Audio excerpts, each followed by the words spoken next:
Late Night, Iain Lee on Talk Radio. Busy show tonight. First of all, it's the last show with our worky Dylan, so let's really put him through hell. In fact, let's emotionally abuse him and then sack him. What happened to the Be Kinder? That's what the radio industry is like, honey pie. That's what it is like. Secondly, new callers only tonight. Mm-hmm. New callers, first-time callers. Not second-time callers, not I haven't called you for a long time, not I used to call you back on another radio. No.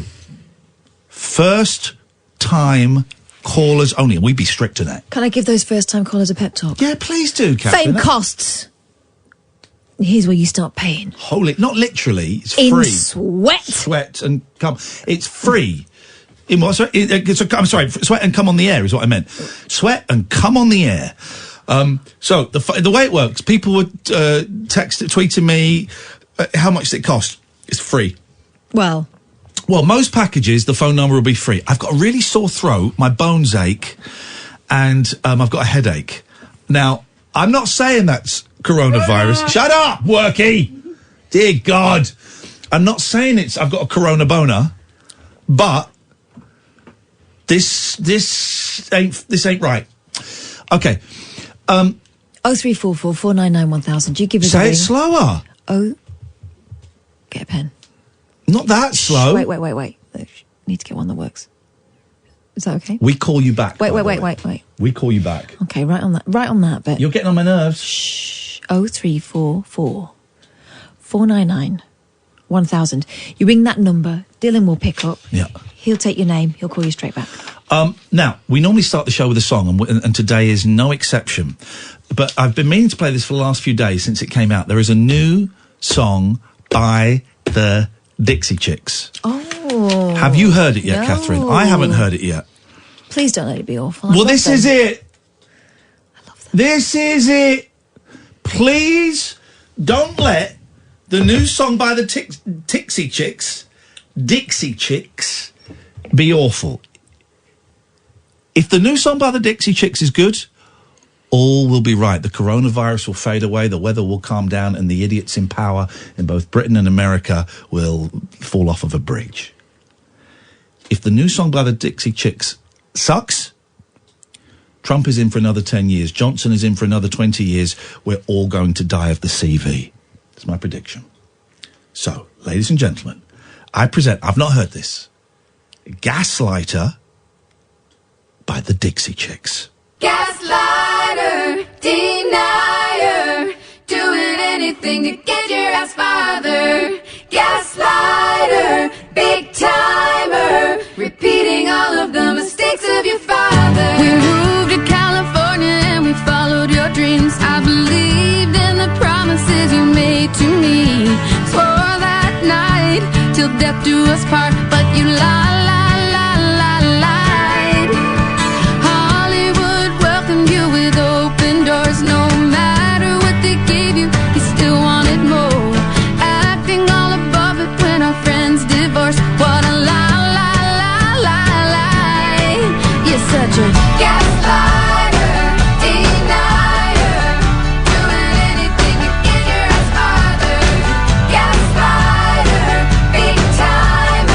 Repeating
broke me. Yeah, I'm broken. You're still sorry and there's still no apology. Gaslighter, denier, doing anything to get your ass bothered. Gaslighter, big timer, repeating all of the mistakes of your father. Gaslighter, you broke me. You're sorry, but where's my apology? Gaslighter, you liar.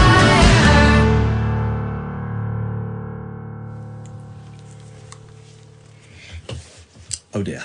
Well, We're screwed. I didn't hate it. We're screwed. I didn't love it. God.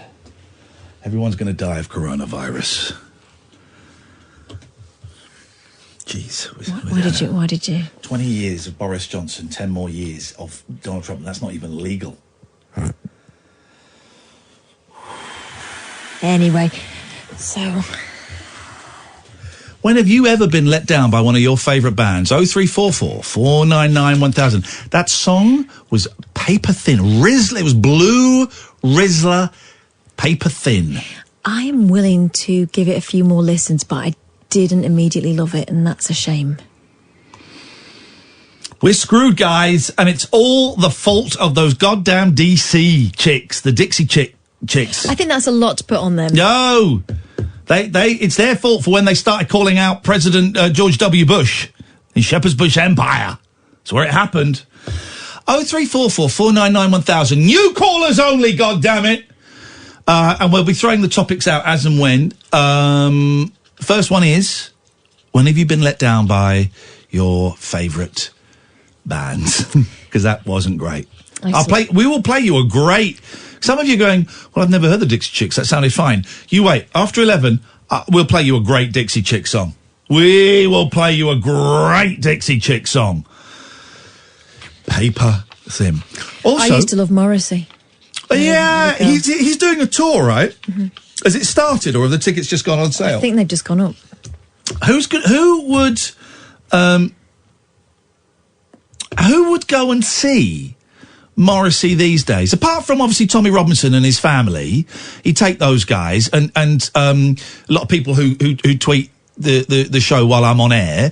Those guys obviously will. But who else is going to go and see? Those guys don't like music. Can you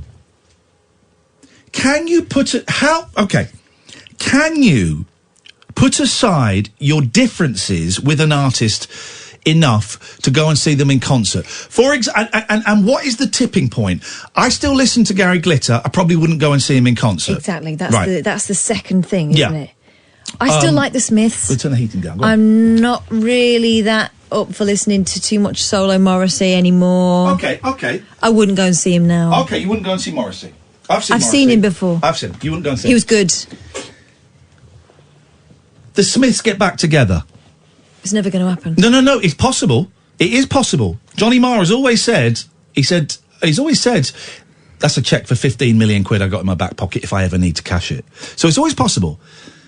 Smiths get back together. Would you go and see them? By the way, Johnny, that cheque is rapidly diminishing as time goes on. Here's the thing, yeah, because it's not just one person you're supporting, is it then? I don't know.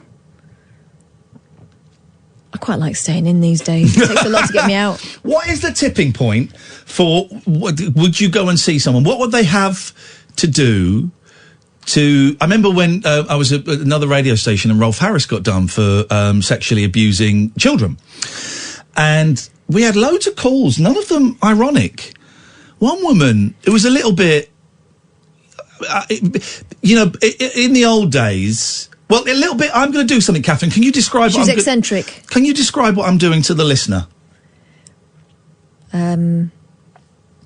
Eccentric. Okay, I'm doing a circular motion at the side of my head and pulling a funny face. And she had a picture of Rolf Harris on her bedside table, and loads of women said if he came out and did a concert, they would go and see him. They would go and see him. So I think there is, what is the tipping point for that? 0344 499 1000. You call us only. This is Talk Radio. Amy! Go! Night, Iain Lee on Talk Radio.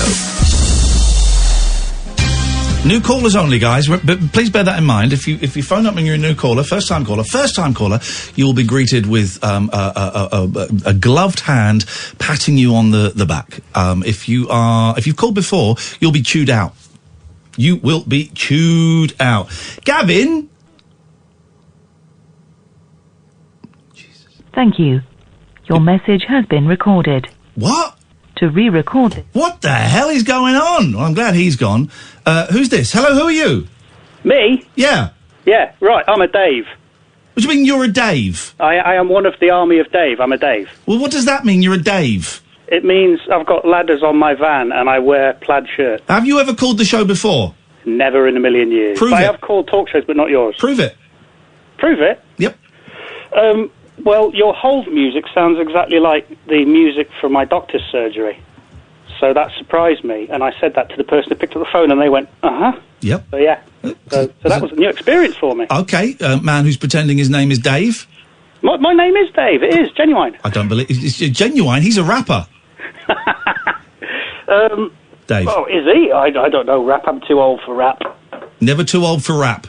No. Never too old for rap. That's what my wife would tell me, but I'm afraid that I am too old for rap. I like a bit of Pink Floyd or the 1970s. Are you my agent Nick Cannon because you sound like him? And if so, get me out of this place, get me on a decent radio station for crying out. I've won an award. No, but my wife is producer of a theatre, so you never know. Oh, yeah. Producer of a theatre, you say? What do you want, Dave? What do I want? Well, I rang up because Dixie Chicks, it's the first time I heard that name since university. Oh. Because there used to be an accommodation block that was all female.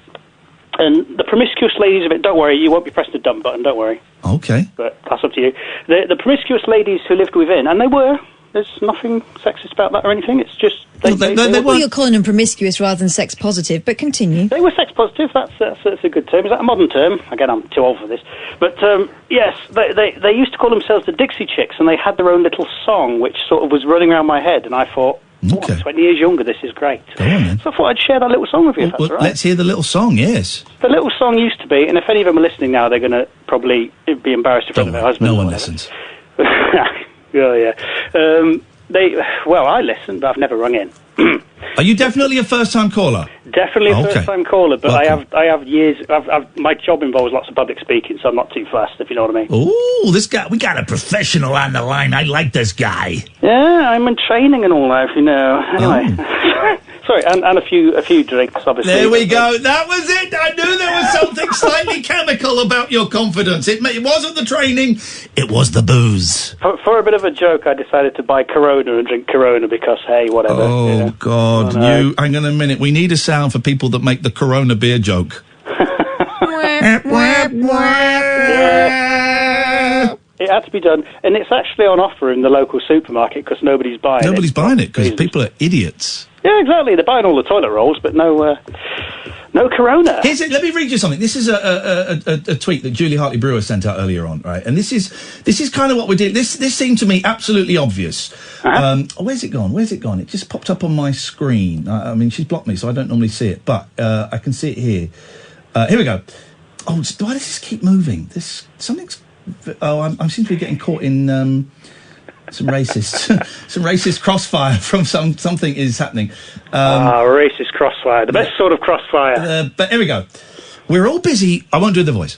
We're all busy washing our hands, but a coronavirus expert told me that if you hold your mobile phone with dirty hands, then wash your hands, then pick up your mobile phone again, it's all rather pointless. You need to wipe clean your phone too. Hashtag top tip. Hashtag duh. That's obvious. I would have thought that was obvious. Wouldn't you, Dave? Do you know what? Just basic hygiene, which we've always had since day dot. You know that people's phones are covered in urine and fecal matter, right? They are. Because you go to the toilet or you use them on the toilet and so yes, the coronavirus lives on whatever you've touched and people are unsure how long it lives out in the thing. It could be for hours. So yeah, of course, you wash you've got dirty hands, you touch your phone, you wash your hands, you touch your phone, you've got dirty hands again. That is obvious. My cat chews my phone, so it's dirty anyway. There we go, you see. I'm going to chew your cat. Let's hear your horny sexist song. I was gonna do that. I was gonna say, remember, there's a horny sexist song to come. Right. An HSS. They used to come down the stairs, and we'd accompany them as gentlemen to the Students' Union for beers. You weren't no gentlemen. As gentlemen would. But just checking, they were the promiscuous ones. These were the promiscuous ones? You were just with them. You were just men. I'm not going to name them, but my God, my head is filled with memories. I don't want to hear about your bank. Close the vault door and lock it and do the song! The song! Right, yeah. Okay, it used to go, if there is no song, you'd kill me. But yeah, there is a song. It used to go, Dixie Chicks, we seek dick. Stop! First of all, I was going to say, that's not a song, that's a poem, you have to sing it. But then the second line was, we seek dick. We can't have that on this radio station. But they used to sing that. Yeah, well, they may have used to sing that. Just because you're reporting it faithfully doesn't mean it's okay. Oh, I apologise. I didn't realise there were sort of broadcasting codes. Of course there are, and I'm really up on them these days. Probably like the rest of the country is now listening to some incidental music, aren't they? Yes, exactly. Yes, absolutely. Anyway, Dixie Chicks, we seek... we like drinking till we're sick. With a knick-knack paddywhack, give us all a bone, the Dixie Chicks will take you home. Thank you very much for your call, Dave. What a charming vignette that was. Here we go. This is... my sister has retweeted this. The top 5 stories in New Zealand. Have you seen this? No. Number 1. First case of coronavirus in New Zealand confirmed. Number 2. Second case of coronavirus in New Zealand confirmed. Number 3. Third case of coronavirus in New Zealand confirmed. Number 4. Coronavirus. Mum with virus says her husband is New Zealand's 4th diagnosed case. Number 5. Peanut slab ice cream bars hit New Zealand stores. That's what's happening in New Zealand. That's what's happening in the old country, Dylan. That's what's happening. Good evening, Joanne. Hello. Last year, my husband bought 2 tickets to the Ozzy Osbourne concert. Okay. And they've been cancelled twice. And I'm thinking, is he still going to be alive? October coming. Yeah. Oh, God. Is it so it's now been rescheduled for October? Yes. And is he going to make it... Your husband or Ozzy Osbourne, who you're worried about? Ozzy Osbourne. Ozzy Osbourne. Your husband is in good health. Yeah. And he's on his way home in the car listening. Oh, well, no, don't! The surprise... Yeah, that's my Joanne on the radio! Where's he from? Birmingham! Yeah, that's my Joanne on the radio! And he's so shocked, he spins and crashes into a lamppost. Don't even joke. No! I'm sure he could save himself. I'm sure he can. I think Ozzy Osbourne is like Keith Richards, in as much as he's pickled inside... He'll outlive us all. He will be around forever. Probably. Yeah, he will be around. I've met Ozzy Osbourne, Joanne. Really? I got to interview him. He's so polite, and the nicest smelling rock star I've ever had the opportunity to sit opposite. Honestly, and I said to him, you smell amazing. Thanks, mate. It's kind of you to say. Sharon, perfume on me. That's not bad, actually. No, I like the way he brought the tickets and said, would you like to come Valentine's night? Oh. And that's when it was cancelled. Oh, that was classic. No, but surely a cancelled concert on Valentine's night leaves the window of love opportunity wide open. Did you have a good old... Oh, don't. Did you that's have personal. Some bunky to celebrate the fact that concert had been cancelled? I can't remember. Okay. Can't remember. I nearly made a joke about snakes, but then I remembered that's Alice Cooper. Yeah, his was bats. He bit the head off a bat. Did you bite the head off anything? Oh no! Come on, Joanne. I look forward to taking your call in October and you telling me how great Mr. Osborne was. I will do. Nice one, Joanne. Thank you very much indeed. 0344 499 1000. That's his name, Osborne. I thought it was Oswald. Okay, let's go to Oliver. Good evening, Oliver. Hello. Hello, Oliver. Oh, Oliver, has your dad been tweeting me? Pardon? Has your dad been tweeting me? Yeah. Tell him I have reported him for stalking and harassment. That is a joke. That is a joke. Hey, Oliver, nice to talk to you. I'm going to guess how old you are. You are 11. No. 10. No. 9. Yeah. There we go. I got it straight away. Well, edit it. No, edit it so I get it straight away, please. Hey, Oliver, what can we do for you on this wonderful Friday, March the 6th? Well, my dad is a policeman, and he's saying he's looking for the strawberry thief. I wanted to know if you had any information. Oh, me so sorry, Mr. Lee don't live here no more. Kath, nice lady, talk to boy. Talk to him, I'm not here. I'm not covering up. I'm not here. I don't want to be an accessory to this. I don't want anything to Everyone saw it. Shut up, that was over 2 years ago. I don't want to... talk to the boy. I'm not doing it. Talk to the kid. You talk. I don't want to talk to the kid. He's a grouse. I can hear you. Your microphone's on. He's not... You can't hear me, can you, Oliver? Pardon? Yes! Yay! I think Oliver could be open to a cheeky little bribe. If I gave you, Oliver... Yeah? 50 pence... Could we make this go away and you tell your dad that you didn't get through to me? No. Make it a £5. How about £1? More? Tell you what, Oliver, you name the price to make this little problem disappear and then we'll start talking. £1.50 then.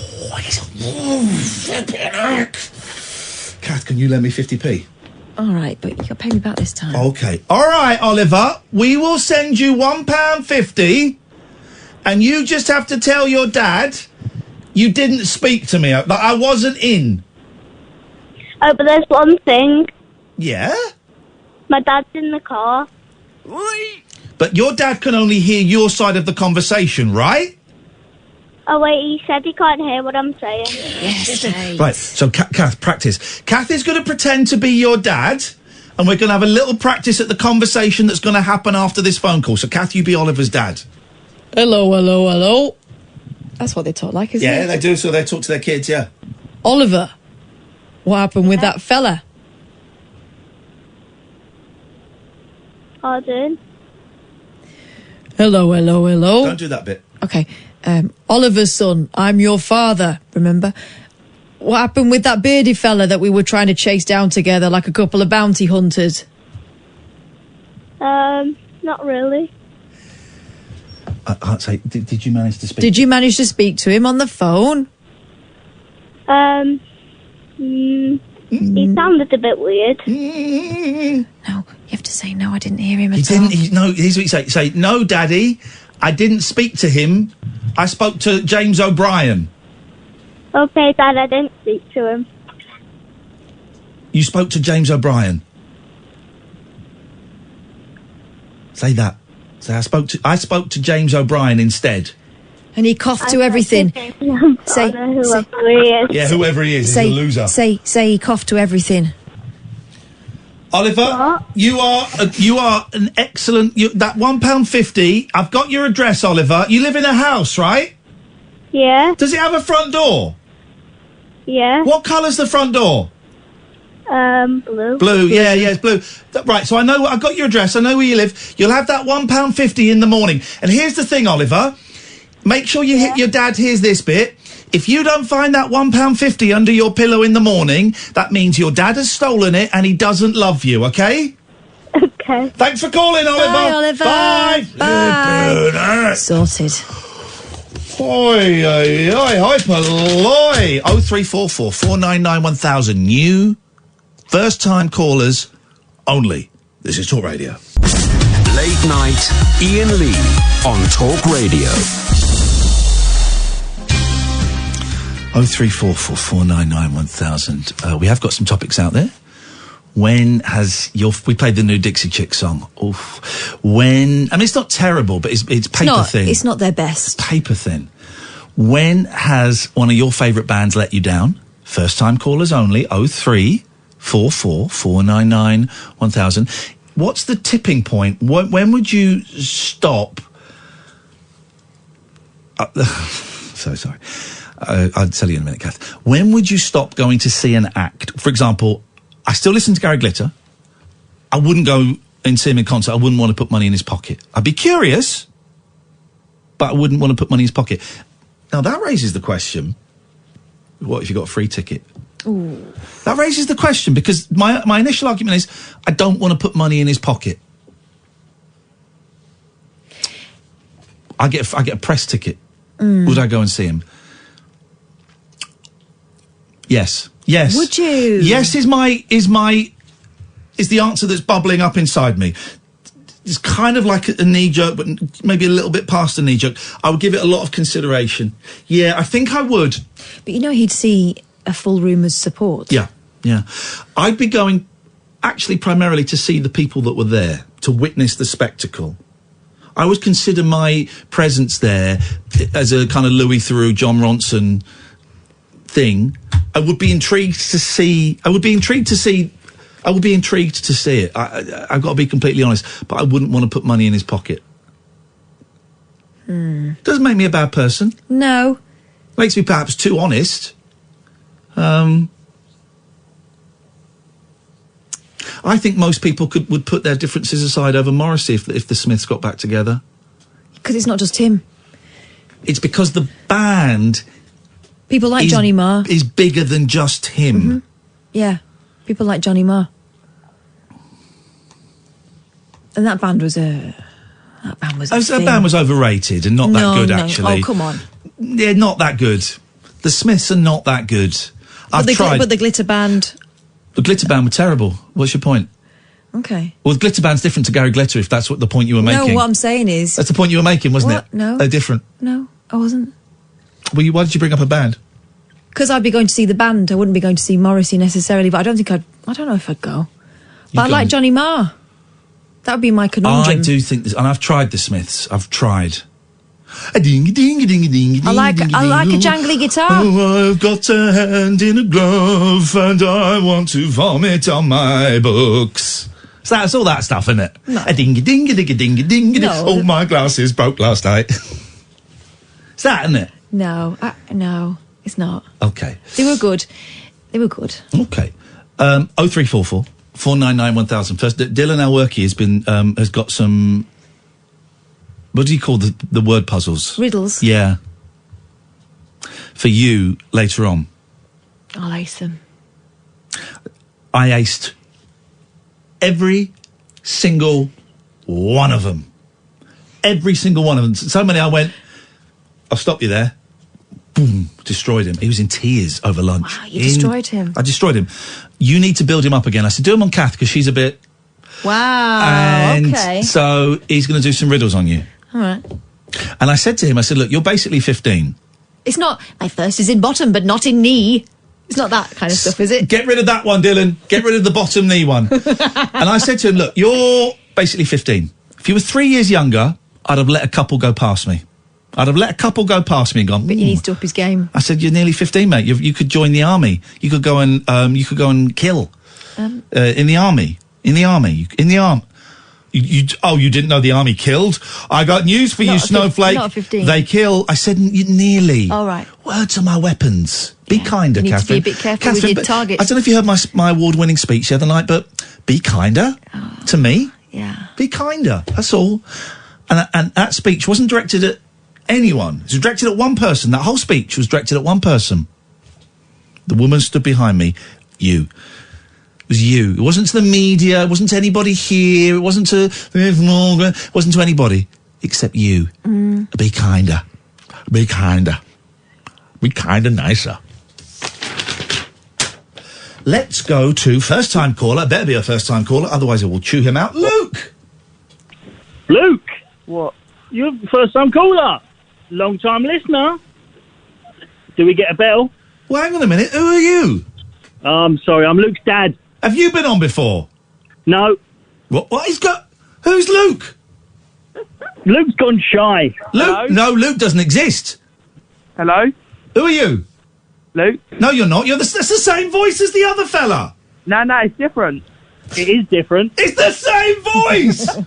No, it isn't. That's what dads and sons sound like. One is older and one is younger. All right, if you're different voices, sing in perfect harmony. Sing what? What do you want us to sing? Do you know All Around the World by Jason Donovan? No. Oh, it's a good song, that. No, I'm going to Google it, though. I'm going to put it on my playlist. All right, do you know anything by Sunita? No. Flipping it. Not even So Macho. This is Oh, what... actually, that's a good one. Go on, sing some... Right, there's only one person. Macho. Yeah, okay, go on. One voice sang it. Because there's only one person there. No, there's two. No, there's three. It's the same voice. Someone's just gone, no, there's two. No, there's three. Same person in a wig, isn't it? Use the hell out of him. I'm a lady. Honestly. I am a lady. Oh, yeah, right. So you're hanging out with this scumbag. Right. No. Luke, how old are you? 17 tomorrow. So he's basically 17. No, he's basically 17. The other character that you're doing, the man, I guess you're pretending is your dad. How old is he? He is 43. Okay. 44. And then the woman, 44. I'm 38. What are you doing with a 43-year-old? I tell myself that every day. Oh, my dear, get out of there. I know. I opted in. Oh. How long have you been together? Oh, 5 years or so. Oh, so hang on, the 17-year-old isn't yours? No. Okay, this is getting very, very confusing. I don't know if I believe any of these. It's his. It's my stepson. It's your stepson. Okay. It's his. Its name is Luke, I think you'll find. Sorry, Luke. We have so many children between us. I didn't know you were an evil stepmother. That's... Oh, no, I certainly am an evil stepmother. Right, and are you all right? I don't know if I've got the bell with me. I might have taken the bell out because it was ringing as I was walking along the other day, and it was getting on my nerves. Hang on. I can hear it jangling. No, that might Sure, be there wasn't a keys. squeaking going on when you were walking. Shut up. Right, hang on. So that's for Luke. That's for the old man. That's for the woman who shouldn't really be in that relationship. Hey, we've got 3 bells. 3 bells. Some people, well done. Well, welcome to the show, guys. What can we do for you? Luke wants to tell you his joke this evening. Oh. It's a good one. Oh, in that case, we're in. Yeah. Go on, okay. Luke. You ready? Yes, sir. Have you got the coronavirus? Because I can't stop looking at you. That's quite good. Was it good? That's quite good. Do you know what? I can see myself telling that to my boys tomorrow and getting half a chuckle out of them. Can I give you another one? Can I just say, though, Luke, people are dying, and actually that's really disrespectful to the people that have died, so I'm afraid... My apologies. I'm afraid I'm going to have to report you to the police for that. It's a hate crime. We're going to have to cancel you. You're cancelled, and you've just committed a hate crime, and I'm reporting you to Twitter, okay? So sorry. Okay. Oh, he's sorry. I forgive him. He's sorry. I forgive you, Luke. Good. Can I tell you another joke? Is that the dad? This is Dad. Sorry. Okay. Dad, is it going to be a dad joke? Well, there's another coronavirus-y, roughly dad joke. Okay. All right. Let's go. Do you know what? We're having fun. We're having a great time. Let's go with it. Okay. What's the most dangerous cough? Oh. Is it? Well, I thought of a sweary answer to this. Yeah, it's not sweary. It's not F off. No, you don't need the dump button. What's the most dangerous cough? Is it? Do I have to be in front of you and you go this one and then cough in my face? No. That's quite good. No. Shall I just tell you? No. Excuse me, Luke's We're dad. having a little bit of fun with this. We've got no other callers, Luke's dad, so we'll drag this out as long as we need to. Thank you. We're in trouble, people. We're going to be on here for ages. What is the most dangerous cough? A coffin? It's not bad, but it's not what I was thinking. Go on then, let's have it. A Kalashnikov. Oh, didn't go down well, did it? Oh, because it's a gun. Well, here's the thing, and I don't want to be that guy, but we know that so many people have died as a direct result of Kalashnikov firings. Also, it's not guns that kill people. It's people that kill people, and it's me that cancels you and reports you to Twitter, Luke's dad. Can I tell you another dad joke? Then? Oh, I want to hear one from your missus. Okay. She's too good for this. She's too good for this guy. She's here now. She's too good. You are too good for this guy. No, I am too good. You're right. Too good for this guy. Too good. What do you call a... No, I'm not doing gay dinosaur. Okay. We're not doing what? A gay dinosaur. No, you're not calling a gay dinosaur. No, I'm not doing that. That's what he's telling me to do. What do you call a Spanish footballer? Oh, go on then, yeah. What do you call a Spanish footballer? Okay, we can work this out. Oh, what do you call a Spanish footballer with no legs? Sorry. We can't, what? Listen, you put me on the spot. All right, go on, let's hear it. Okay, so what do you call a gay... what do you call a gay? A Spanish... All right, we don't need to get the feed line again. It's bad enough as it is. Go on. We've been drinking, sorry. Gracias. Oh. Okay. Oh. Okay. I'm really intrigued to find out what you call a gay dinosaur now, but I'm not asking. Luke, those voices were good. Well done. You did well. Thank you. 0344 499 1000. This is the song I was asking. Do you know this song?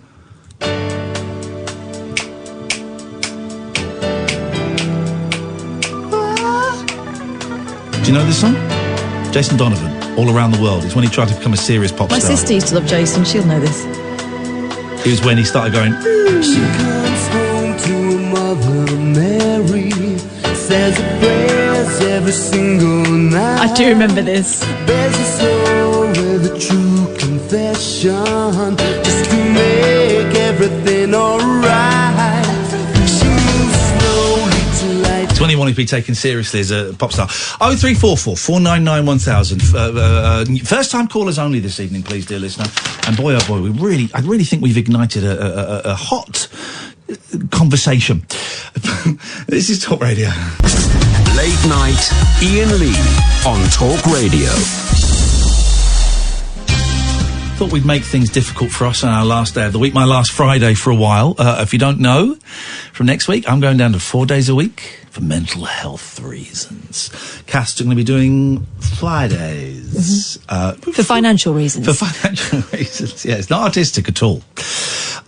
So we're going to do that for sort of 4 to 6 weeks.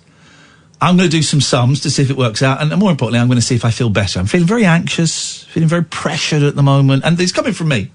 Feeling very unhappy personally and creatively. And you know, and I'm wondering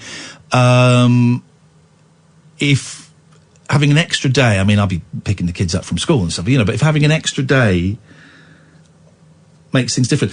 And I've had so many people get in touch and say they've cut down from 5 days to 4 and it made the world of difference. Petri Hoskin, who we've been talking about, because I'm a big fan of Petri's, don't know that well. We did Sky News together a few times and we just kind of clicked, and we both worked at LBC at one point, and I like her on BBC London, although she's getting the boot soon. She'll be coming on here. Going to come on here probably in April at some point, sitting for her now, because I think you'd like her, Kath. Yeah. She's very funny, and I think you'll get on with her a lot. She'd heard that I was going down to 4 days a week, and she said that she'd done the same. He said it makes like a world of difference. A world of difference. I've had loads of people getting in touch and saying that. So I'm looking forward to that. I'm also looking forward to seeing you grow, my precious little caged dove. I'm going to unclip your wings. I'm going to undo the key on your gilded cage. I'm going to set you free. I'm going to let you fly. I'm going to let you fly. You're going to let me fry? Fly Free Fridays with Catherine Boyle. Fly Free Fridays with Catherine Boyle. That's what's coming up. I'm looking forward to seeing you soar to the skies. But like Icarus, don't go too high, close to the sun. Otherwise the wax that holds your waxy wings together will melt. What you're saying is don't be too good. Exactly what I'm saying.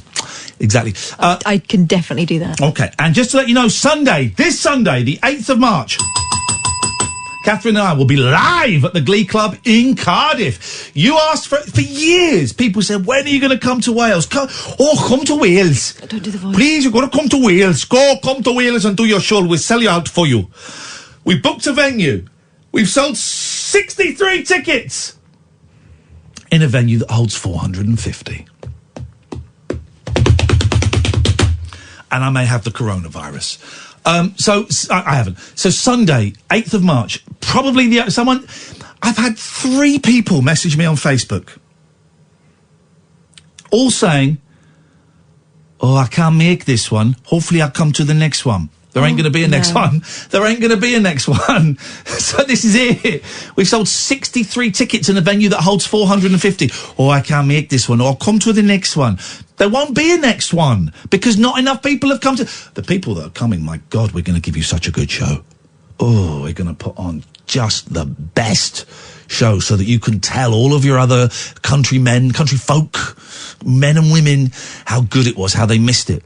And it will never, ever happen again. No. The Glee Club. This Sunday, it's an afternoon show, 1:30 till 4:30. We'll be done by 4:30. Meet and greet afterwards, as per usual. May not be shaking hands. Don't be offended. We'll have pictures and stuff, but may not be shaking hands. But it'll be a laugh. Pop-up radio show. And also that means if you're at home Sunday afternoon and you've got nothing to do, follow me on Twitter or Periscope. We'll be streaming the show live and you can phone in. Different phone number to this one, but you can phone into the show live on Sunday afternoon. First time callers only. Good evening, Alice. Hi. Have you ever called before? No. You sure? Very sure. Catherine looks suspicious. We've certainly spoken to an Alice, but I'm not sure it was this Alice. I'm not sure enough. I'm not sure enough. Kath, question her. Interrogate. Alice. Hello. What brings you here tonight? Well, I went for a lovely meal with my parents. And we're in the car on the way home listening to the show. Hey. Oh! Tell your mum to be quiet. Where did you go? Well, tell me where you went to eat and what you had, please. I had a fajita. Oh, you, Alice, you don't care, do you? Bacon chicken. Is Dad saying he had chicken? What? Alice? Hello, sorry, I found it badly. Are you being held in that car against your will? Cough once for yes, twice for no. Oh, flipping that sounded real. Gosh, it's Chris all over again. Okay. Well, we will send rescue to the near. So she was near a fajita. Okay, we should be able to locate her. What can we do for you, Alice? You fajita eater. So I've got a bit of a question. Yep. Bit coronavirus related, but also not really. Okay, you've come to the right. But me and Catherine, we got our heads so screwed on, so much better than your parents. Yeah. If you sneeze and fart at the same time, does your body take a screenshot? That's a good question. No, but your pants do.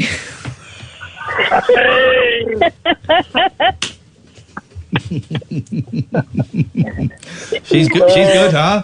She's good, huh?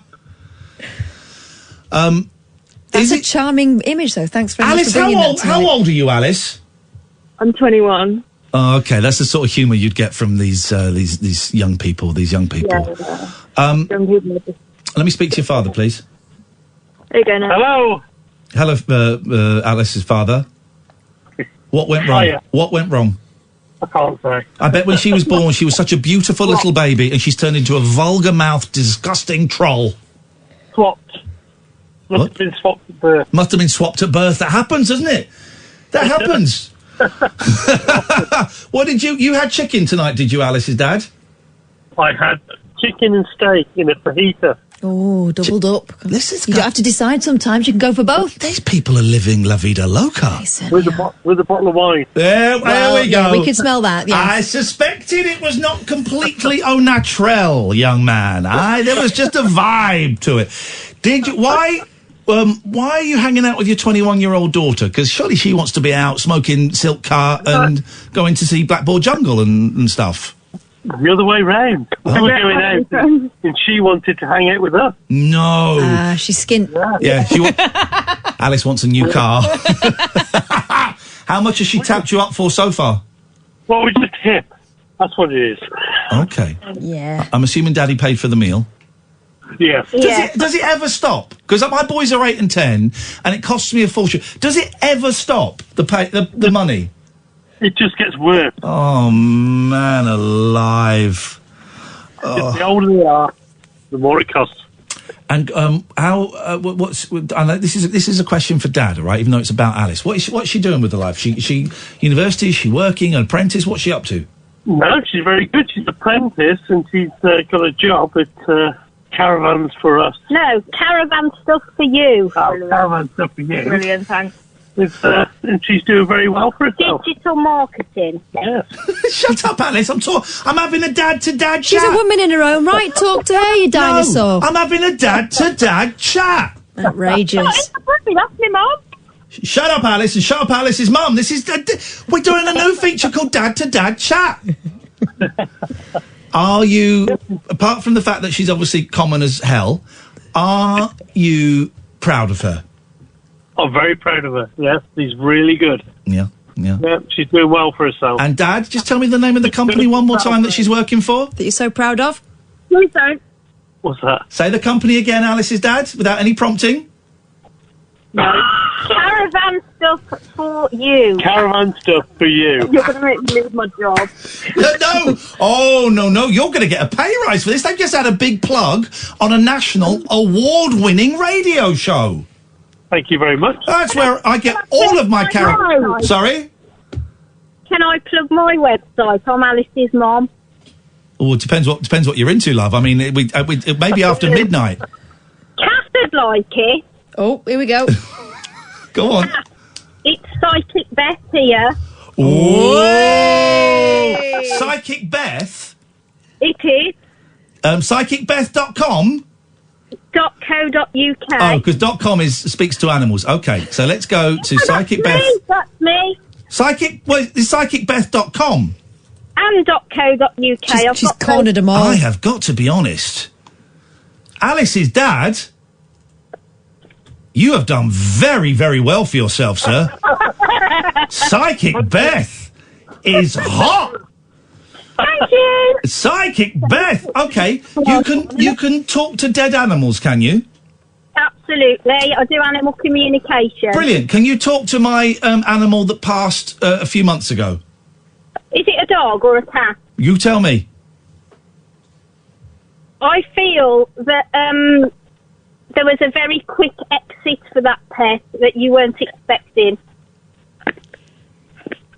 Yeah, it was put down, obviously. Yes, yes. No, not obviously. I mean, lots of things can happen to animals. Cat or a dog? When you do animal communication, yeah, it's a little bit different to doing mediumship and clairvoyance for people because an animal or a pet psychic normally just would work with a good description of your animal just to say what it looks like or a photograph, and then they'd pick up information from that. Right, but I mean, she's dead. I'm getting that she's hungry and then wants to sleep. Can you right? And I know we're putting you on the spot, Psychic Beth. And I know that you guys like to go. We can't do it now, almost as if it's not real. But can you tell me anything about anybody I know who may have passed? Yes, I could do. I feel like there's a lady in the spirit world who you were very, very close to, who had been ill for about 3 to 4 months before she passed away. A lot of bronchial and chest, lung condition that she would have had that came on quite quickly. Okay. I also get the initial A or a name like Anne or Andrea, or she would be very connected to that person. That doesn't make sense at the moment. Okay, well, have a think about it, but I can only give you what I pick up. Okay. Beth and Alice and Mr. Beth, very, very nice to talk to you. Psychicbeth.com or .co.uk is the place to go if you want to have a little chat with... Hang on a minute, I'm just going to see how much you charge. Let me just check your prices. Hey, nice one, Beth. Nice one, Beth. Nice one. Hey, you're a Reiki master? I am, yeah. Oh, I challenge you to a fight. Because I'm a karate master. You three have been very, very good sports. Thank you so much. Have a lovely weekend. Thank you. Take care. Bye-bye. I mean... So we're doing first-time callers and their parents tonight. 03444991000. My nan, I think died of lung cancer. Nan. Oh, her name was Joan. This is Talk Radio. Late night, Iain Lee on Talk Radio.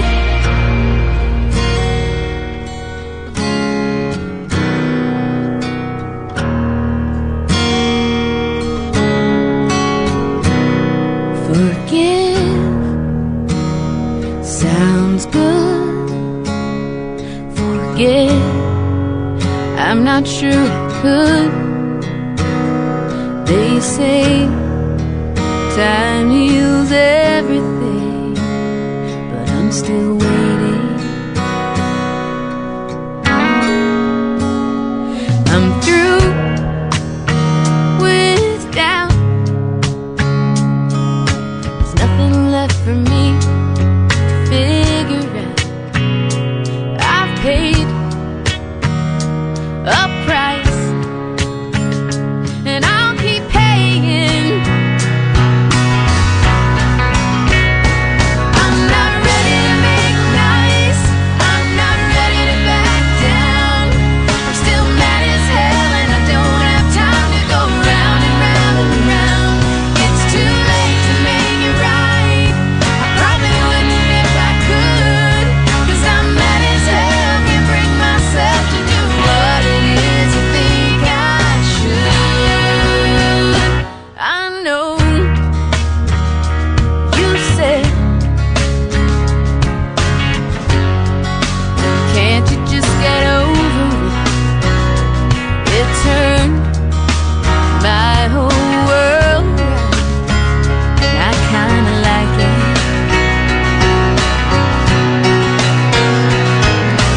In my bed and I sleep like a baby with no regrets, and I don't mind saying it's a sad, sad story when a mother will teach her daughter that she ought to hate a perfect stranger. And how in the world can the words that I said send somebody so over the edge that they'd write me a letter saying that I better share and sing on my lap of your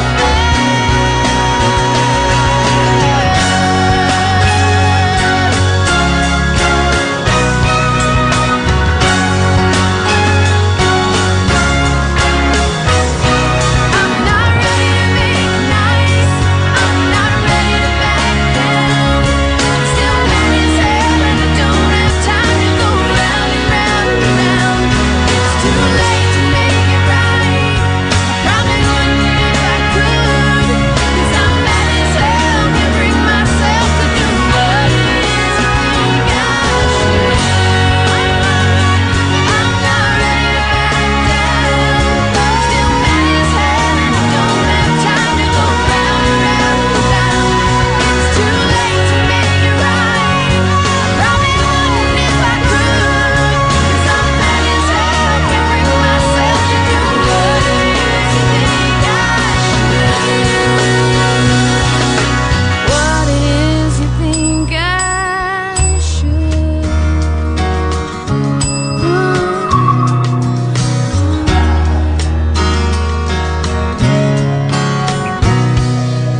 Forget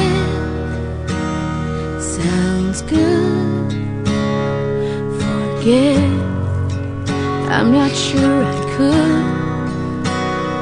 They say time heals everything, but I'm still waiting. Now that's the Dixie Chicks at the height of their powers, and you compare that to their new song.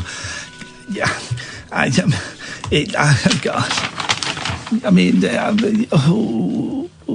it's not. I mean, it's worlds apart. Worlds apart. 03444991000, the late night alternative. My name is Iain Lee. You are Catherine Boyle. We are taking first time callers only. Sometimes we get no calls. We haven't done it for a while, actually, and maybe the last time we did it too soon to the previous time, because it was a quiet night. That first hour, though, boy oh boy, there's some people with screws loose out there, and travelling with their parents. First time callers only, please. You can call in about anything, but we've thrown a few things out there. When has a band really let you down? What would be the tipping point to stop you going to see an artist or a band? I think that's it. That'll do, won't it? 03444991000. Good evening, Dean. Hello, I'm not a first-time caller. I don't know why Dylan put me through. No. Dylan is 14. You are 60. Who is the responsible adult in that situation? Me. Right. So what are you going to... I didn't hear your broadcast before. I only just turned the radio on. I apologise. Apology is accepted, but what are you going to do now? I'm going to let you have first-time callers. Goodbye, Dean. Goodbye. Thank you very much. You see the way you tried to palm that off on Dylan? Oh, yeah, blame the kids. Outrageous! Outrageous! The kids are all right, as far as I'm concerned. Good evening, Jane. Oh, hello. First time caller? Hello, yes. I like. Yes. Me likey. Ding that bell. Well, we don't know if she's a long-time listener. She might have only started listening last week. I'm not. No, I'm 4 month listener. Oh. Doesn't get a bell for that. Okay. Can I ask, Jane, you're not on speakerphone, are you? No, I'm sharing it with my husband. We've got ear to ear. Well, I like this. The fact that we've never had so many multiple bodies phoning in simultaneously. It's like an oral, as in AURAL, orgy. You know what it is? Go on. It's a family affair. It's a family affair. Love it. I'm only holding on because your Dylan was so lovely when I was ringing in, and I didn't realise he could hear, and I said to my husband, no, I can't do it because my heart was racing, and Dylan's voice said, yes, you can do it. Hey! Well done. He's earned his work experience. He doesn't get paid, but he's earned every penny of that. He's a good lad, isn't he? Jane, you can do this. We're all counting on you. We know we've got faith in her, haven't we, Catherine? I have, yeah. I've got faith in you, Jane. Right. Right, what can we do for you tonight? Well, nothing really. I just wanted to ring because, as I said, I'm a new listener, and I just really enjoy your show. Last night made me laugh when you said you wanted fresh meat, and then you talked about when at school, I'm older than you, and we used to talk like that. What happened there? Oh. What happened there? She got possessed, I think. What was that? Breathe in and talk. What? I'm not on hands-free. When you what is going on? What just happened? You were talking last night about breathing in when you talk. Oh, we do like that. I thought you were saying. I didn't know you. We were talking like that. It's quite spooky, isn't it? Yeah, and I remembered it. And all I wanted to say was because I'm sorry, because all your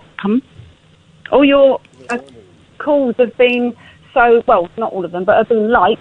But I wanted to say that I tuned in because I had anxiety, couldn't sleep at night, and I found your show. Oh. And you've really helped. And when I get in bed, my husband says, have you got your mates on? Oh, I like you two. Jane, so what? Well, I don't know if our show's necessarily that good for anxiety because it gets a bit hyper at times. You get a little bit. What do you? So do you find yourself lying in bed and then suddenly your heart starts going or something? Well, I'm laughing because we're going now because I'm nervous about calling, but I wanted to because I want to support your show because things you've been saying lately, and I wanted to support it. I lost a brother to suicide, so I have those issues. Oh, mate, I'm sorry.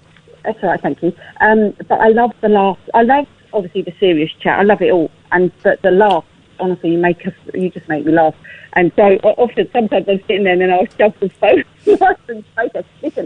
Listen. You're just very funny. Oh, so he's trying to have a kip, and you keep nudging him in the ribs, going, "Oh, Kat's done a funny. Have a listen." This is why we end up normally with one partner that loves us and one that hates and resents us. No. Whoa, how many tickets have you sold for Birmingham? Birmingham's selling well. We've sold about 65. Yeah. Do you live near Birmingham? Nowhere near, but we're coming. Oh. Have you bought tickets? Yes. Are you sure? Have you bought them yet? Yes. All right. I was going to say we put your name on the door because I like the sound of you, but we'll give you some badges. We'll give you some badges and stuff for free because I like you, Jane. No, Birmingham's selling well, and from Monday we're going to start plugging the hell out of that, and I reckon we'll get around 100 for Birmingham, which would be great. Every time you say about Cardiff, I say to Brian, why can't we go to Cardiff? Because we just want to. It's like you can't. Because you're not really that big of fans. You're plastic fans. No, I don't want to spend that time going to Cardiff. Well, we are a long way from Birmingham, so we are coming to support you. Well, bless you. That is very, very kind, Jane, and that is appreciated. So, what did you listen to? This is a bit naughty, but did you kind of listen to some other radio stations before you found us? Well, I moved from Radio 2, and then those changes there. And then I moved. So I don't like a lot of music, and I don't. No. And why do you do now? As I'm a new listener, why do you do your music at 11 o'clock? Is it only at 11 o'clock? We do it at the top of every hour, and we do it. It's just a thing that we did. I don't really know why, but I think it just kind of sets a little bit of a mood.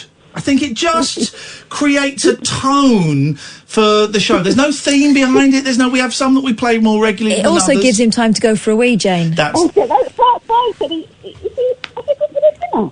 Is he going home? Is he going for dinner? Jane, listen, I'm going to let you go because it's not the greatest line, but it's so nice to talk to you, and I look forward to meeting you both in Birmingham. Hopefully we'll speak before then. Maybe, but thank you, but we'll definitely be at Birmingham. Wicked. Nice one, Jane. Thanks, Jane. Have a nice, relaxing night. Thank you. We need to be... Listen, people with anxiety are listening to us, OK? You need to calm down a bit. Me? Yeah, you need to calm down a bit, because I'm calm. I'm a rock, I'm an island, and I'm calm. Right. And you need to calm down. In fact, your edginess is setting me on edge and making me angsty. I mean, I am high octane. Why are you looking at my tits? They're high. They are actually, aren't they? Yeah. I had them done. Well done. 0344 499 1000. This is Talk Radio. Late night, Iain Lee on Talk Radio. Is coronavirus, does it start as a tickle in the throat, achy bones and a headache? Bloke I heard on Radio 4 who's had it said it started out as just a normal cold, then you get better. But that's like Then you get the flu, then you get better. Then you may or may not get pneumonia. But that's you like may or may not get better. like having a Muslim on speaking for all Muslims. Well, I haven't had it, so I can't tell you. You should He's have. had You've it. got 2 kids. What? Oh, the coronavirus. Yeah. Okay. Well, I'll ask again. Does it start as a tickly throat, No. achy bones, No. and a headache? No. Definitely no. It's not what he said. Then let me lick you. Why? Let me spit on your eye. Those things do not go together. Let me spit on your eye. Why do you want to spit on my Let eyes? me lick your eye. Why? Not your eyes, your eye. Why though? Singular. If you're so convinced I haven't got the coronavirus, then let me lick your eye. I wouldn't let you do that if I knew you were germ-free. Why? Excuse me? Because it's... Was that coronavirus? No, that's standard from you. Okay. It's weird, that's why, Ian. It's weird. Okay, well, I think your definition of weird does not match that of society's, but so be it. We can't criticise women these days, can we, lads? You know what I mean? No, we can't. Outrageous. Women's libbers. What can you say? Donald! Hello? Oh, I see. Can I speak to your dad? Hello? I wanted to talk about bouncy castles. About what? Bouncy castles. You want to talk about bouncy castles? Yeah. Go on then, mate. They're really fun, right? Yeah, go on. They're really fun. What is it in particular? What are you doing on that phone, boy? What are you doing on that phone? Prank call me. Talking about bouncy castles, prank calling me. Boy, I'm thirsty. Where are my drinks? You're here on work experience. And I know you're not getting paid, but I'm taking that money back. You're paying me for What you're hearing now is the living embodiment of the old saying, I'm watching you. the apple does not fall far from the tree. You were watching it happen.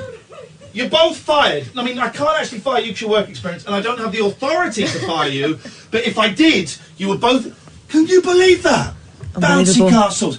Are you still there? Are you still there? I know it's you, Dylan. Also, change your name to Donald. I know it's you. Put the phone down, boy. Kangaroo. Unbelievable. Goodbye. Oh, outrageous. Dear. Gosh, imagine. Outrageous. Trying to prank call me. Amy, I'm so disappointed. I'm so disappointed. I have nothing to do with it.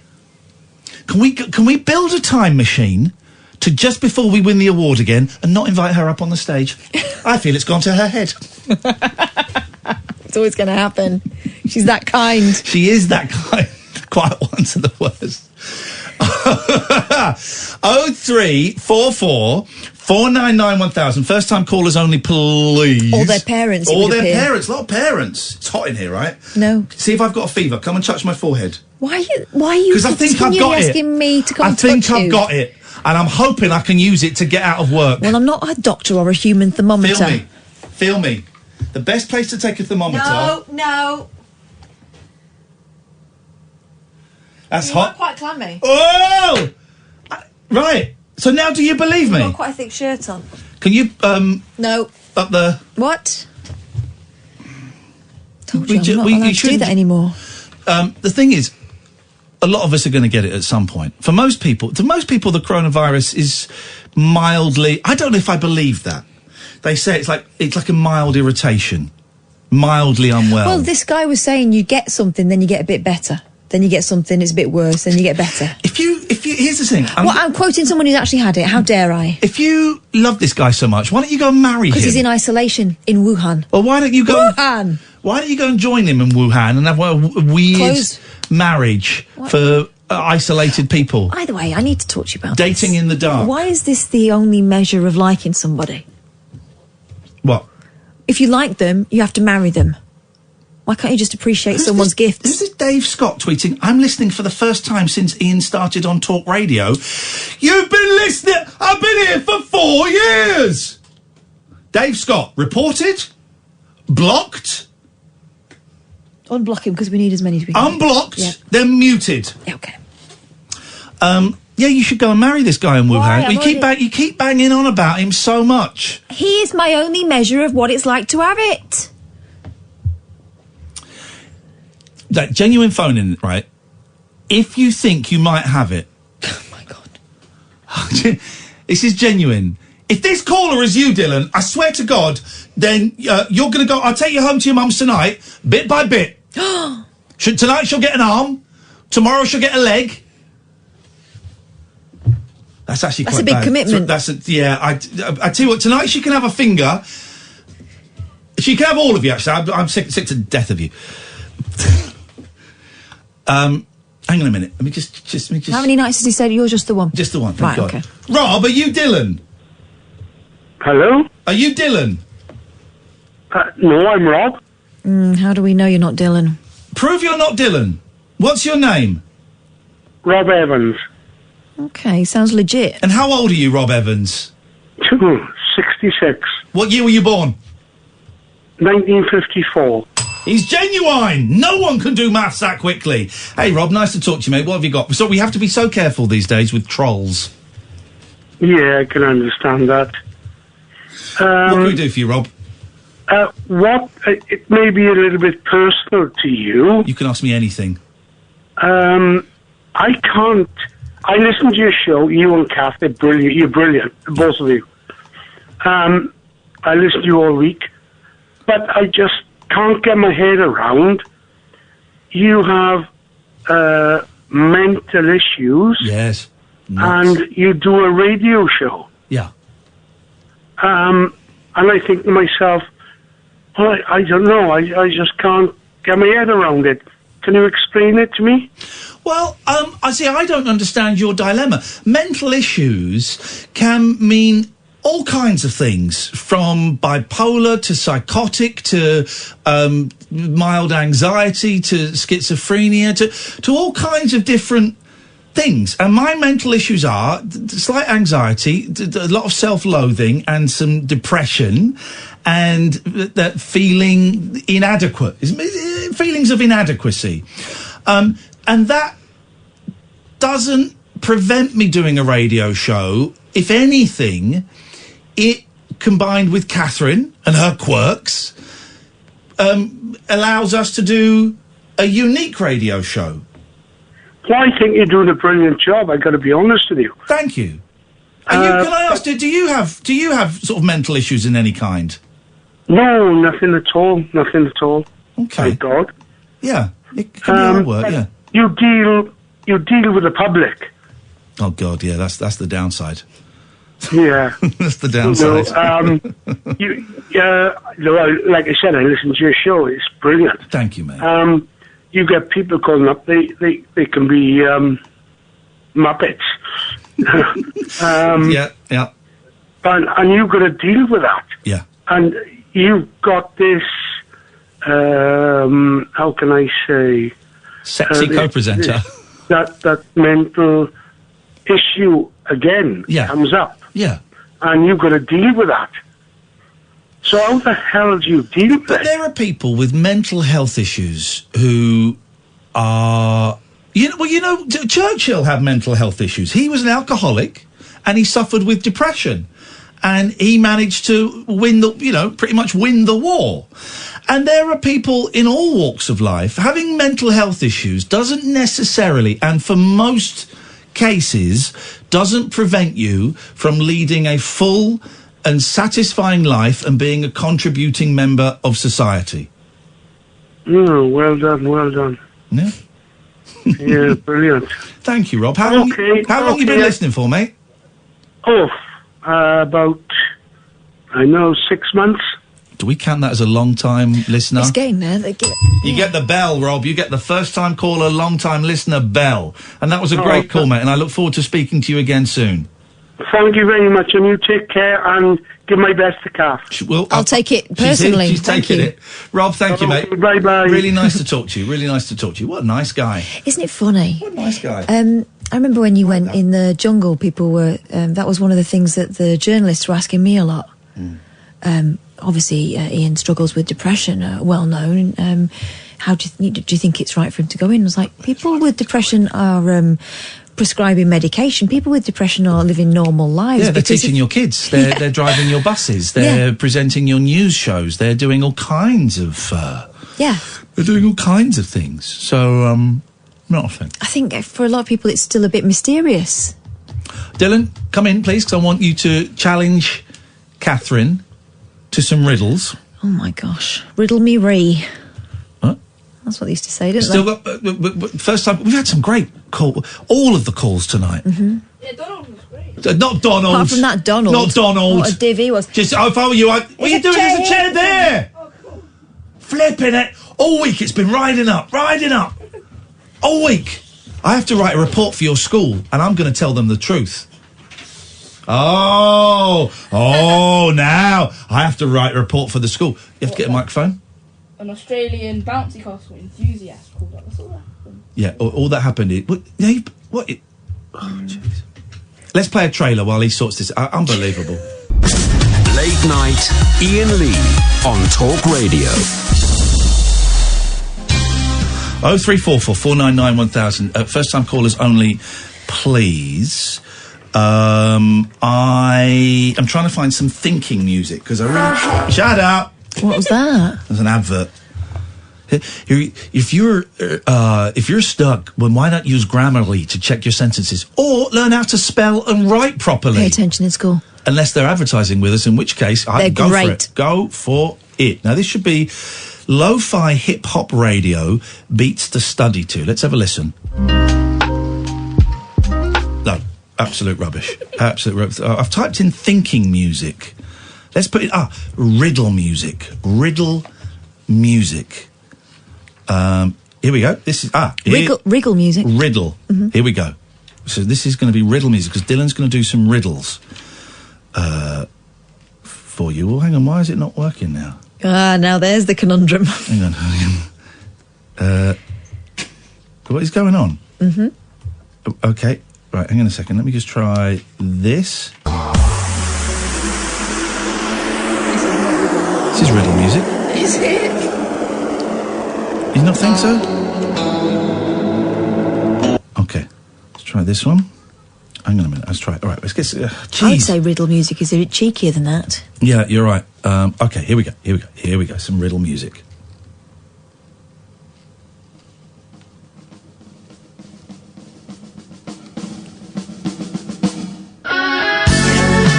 Perfect. Okay, so we're going to play the riddle. I got time for us. Dylan is going to read you... Let me see if there's an instrumental version. Riddle instrumental. No, that's the riddler. The riddle karaoke. Here we go. This is how you do it. This is how you do a radio show, guys. This is how you do it. Here we go. Shut up. Shut up, Kershaw. Got two strong Piece arms. of trash. Here we go. The riddle karaoke version in the style of Nick Kershaw. Very distinct style. Now we hand over to our work experience. It's his last day here, thank God. And he has got a series of riddles, Catherine, to put you on the challenge. Donald, hit me. This one's for both of you, right? What can you catch but not throw? A cold. Coronavirus. Oh, topical. Yeah, well, okay, but that was poor. Hang on. hang on. You've had it all day. He's been typing on the screen. He's been typing on the screen. When am I coming on? When's my bit? When's my bit? He's on the screen. When's my bit? Oh, God, you can tell he's your family. How many seconds are there in a year? 12. Yeah. Hang on. There's a hole in the ground, and the old man of Aaron goes around. Sing up, Dr. Dylan. In his arms is his birthday and his high on life, and his strange kind of feeling that is wrong and alright, and they're never going down again. Okay, next one. Is that it? You've only got that one? No, that's not it. It's, okay, the rest I've told you. Here we go. Okay. Let's hear it. Go on. Okay. So there is a canoe.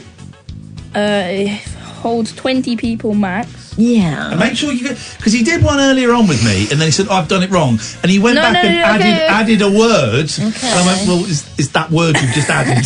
Right, go on. Yeah. So there's a canoe, and it holds max 20... Hang on a second. Jack? Hello. Are you a first-time caller? Yes, I'm a first-time caller. Are you on speakerphone? Yes, I am on speakerphone. Could you not be on speakerphone? Right, okay, I'll knock you off speaker. You can knock By me a off. river There's a hole in the ground, and an old man of Aaron goes around and around, and his mind is a beacon in the veil of the night. For a strange kind of fashion, there's a wrong and a right, but he'll never, never fight over you. Okay. Jack, do you know the song The Riddle by Nick Kershaw? I'm afraid I don't, mate. Oh, okay. Are you any good at riddles? Not really. No. Okay. Are you any good at wriggles? Not really. Are you any good at tiggles? No. How about giggles? Kind of. Ever read any Biggles? No. Do you like the Wiggles? No. Do you shop in Smiggles? No. Thanks for letting us know, yeah. All right. So Dylan's Dylan's got a riddle for you and Catherine, all right, Jack? Right, go on. First one to get it right wins £1 million. Oh! From Dylan's own pocket. No money is to be won.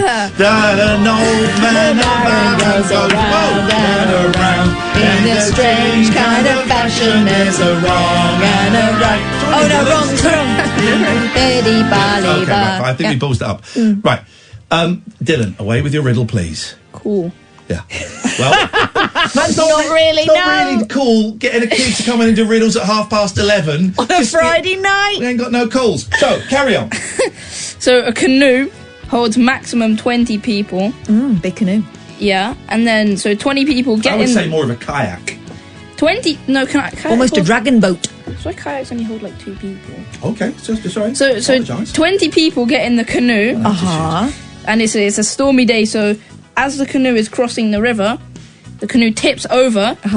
Tell me why 24 heads popped up out of the water instead of 20. Jack, Catherine. Jack? I ain't got a clue. I got this straight away. This one took you like 7 minutes. 5, 4, 3, 2, 1. Any answer, Jack? I ain't got a clue. Catherine? Time is up, I'm afraid, my dear. Was there some ducks in there and all? No. 24 heads. 4 heads. 4 heads, Jack. Why weren't they wearing helmets? That's what you normally have to do. Regulation. I got that. All right, next one, Dylan. It's all right. Okay, next one, Dylan. Where you go? Okay. The riddle. The riddle with Dylan. He's so sneaky. Okay, so there are 3 rooms in front of you, and you have to go through one, and only one grants you life. Okay. Grants you life. One of the rooms has walls that slowly close in on you until they're completely closed. Yep. Another room is just a giant water tank without an exit and bulletproof glass. Yeah, okay. And then Dylan's got it because Kat's going, I know this one. Go on, carry on. Let Jack have a go I at like this the then. scenario. And then the last room is filled with lions who haven't eaten in 6 months. 100 lions. Which room do you go to? 100. Which one do you go into, Jack? I'll probably go to the life room. Why? No, the life room. There isn't a life room. What? What? Must be my line's dodgy. Okay, well, so which room are you going in? Right, can you tell me the riddle again? I think my line's a little bit dodgy, I'm sorry. That's all right, don't worry. Any excuses? So, you've got one room that's got squashy walls. That's going to kill you. Yeah. The other room is what? It's a big water tank with bulletproof glass. Yeah. And the last room is filled with really, really hungry tigers. Haven't eaten in 6 months. Tigers now. And there's 100 lions, is what I meant to say. I suppose you're going to run with the lions because they'll be dead one night. Hey! Snow flies on you. Oh, hang on. You got to pick a good one. You got to pick a good one. Yeah. Here we go. It's 1-0 to Jack. Kath, you didn't get that one. I did. You didn't say it. Jack said it first. You said let him have it because I knew it.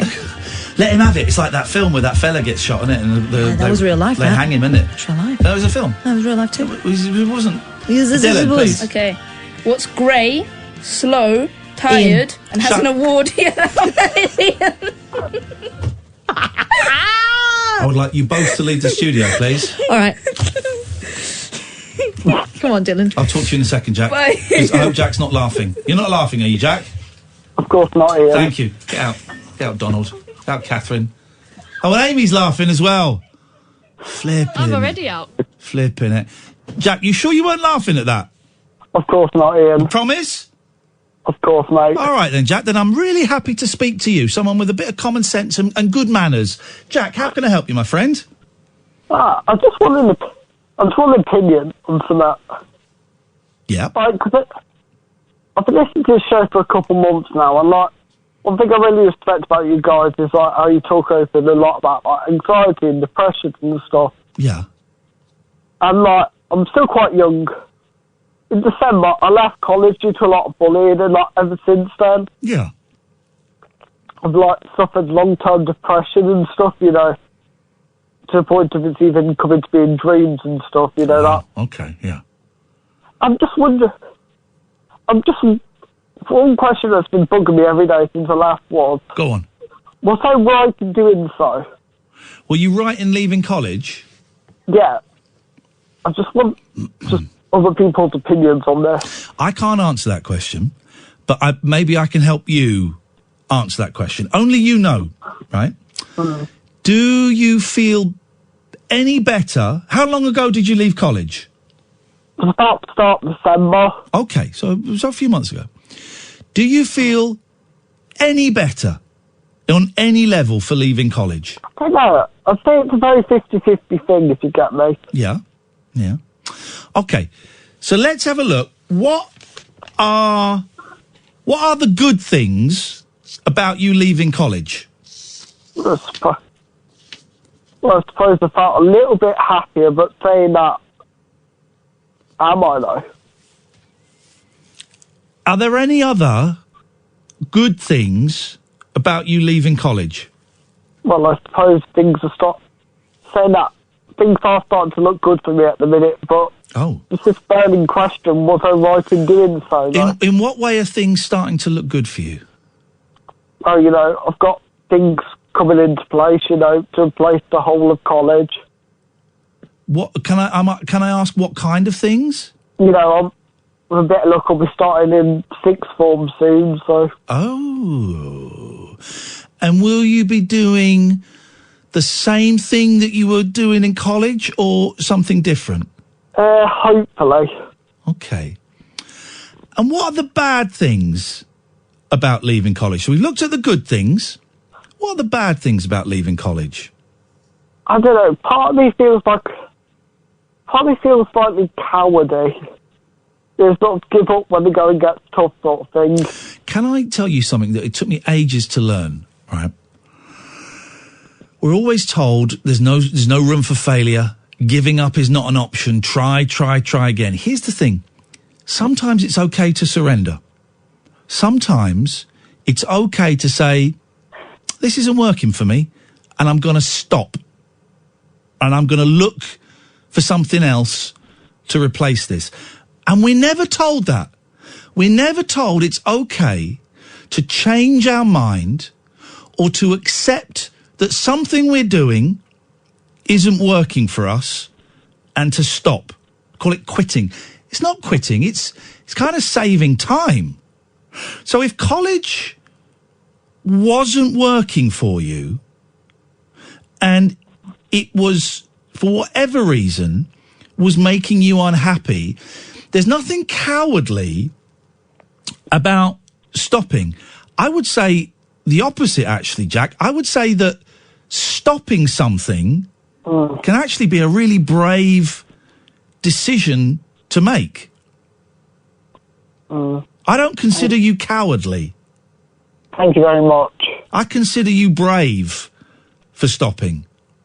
Thank you. And how definite is this sixth form placement that you've got? Well, let's put it this way. I don't really want to say a lot, but, like, I'm sort of... It's in talk, if you get me. I got you. The meetings are being had. Just one second, Jack. Get out! Get out, Boyle! How dare you? Get out! Take me. I'll wrestle you. You'll lose. I'll wrestle you. Take your top off. I'll take mine off. We're going to wrestle. Take tops off and wrestle. Tops off if you're wrestling. Get out, you as well! Scumbag. No, be quiet, 'cause I'm having a serious conversation with Jack. Sorry, Jack, I'm working with idiots, as I'm sure you know what that's like. No, listen, we're always told never to quit, never to give up, and to keep trying and trying again. But I genuinely think, I know, and it took me a long time to get this, there is no shame in stopping doing something that isn't working for you, okay? And was it making you really unhappy there? It was, because, like, basically every day I was going in there, and I was... Every day, for a couple of weeks, I was just... Every day I was starting to feel worse and worse about myself, you know. And when you left college, did you stop feeling worse and worse about yourself every day? I think it did feel like a little weight was lifted. But at the same time, you know, I've just been having... I was going for a patch where I thought I was all over this, but it's been coming back to me in dreams and stuff the last few nights. Dreams are great. Dreams is I believe, is your subconscious, your brain trying to work out issues. Has the very fascinating thing. Oh, I love dreams. This sixth form placement, has that been talked about a lot in the last few days? But I've heard more in the last few days than I have in recently, so I think there's a part of me that still feels like I'm sort of... I don't know, I did something wrong. From what... Listen, I can't tell you if you made the right or wrong decision. Only you know. From what you've just told me, though, it sounds like you did what was the best thing for you. You were looking after yourself. You can't keep putting yourself in a situation where every day you go in and you feel worse and worse. And if that behaviour from those other people wasn't going to stop, then, yeah, OK. It sounds to me like you've done the right thing. But also, if you had done the wrong thing, you'd be able to go back to college again, wouldn't you, at the start of the next term? At the start of the next year, maybe? Well, the thing is, like, it's one of the things that's been bugging me is if, like, maybe I should have stayed. What would you got out of staying? Well, I don't know. It's this difficult question, sort of education or happiness. You know, do I want to focus my life on doing well, achieving all my goals, you know? What are your goals? Well, you know, I just want to be happy, you know? Yeah. I want a good job, I want to be happy. Yeah. Well, you've left the college and you're a bit happier, and you might be going to a different, further education. Sounds to me like you've ticked both boxes, mate. Do you think? Yeah, I guess it does, actually. Jack, thanks for your call, mate. I really appreciate it. Yeah, thank you, Iain. Give us a call any time, all right? Yeah, enjoy the rest of the show, mate. Thank you. I would do, but I'm working with absolute melts. This is Talk Radio. What are you two up to? Late night, Iain Lee on Talk Radio.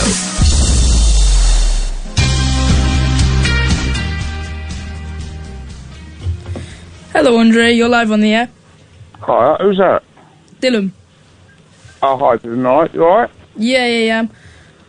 Midland. What did you want to talk to Iain about? Well, what I was going to say, I haven't spoken to him for a while, yeah? But he does like the Beach Boys and the Monkeys, doesn't he? Can you confirm that? Yeah. Okay. Well, I'll call you back. Well, no, the thing is, Dylan, yeah?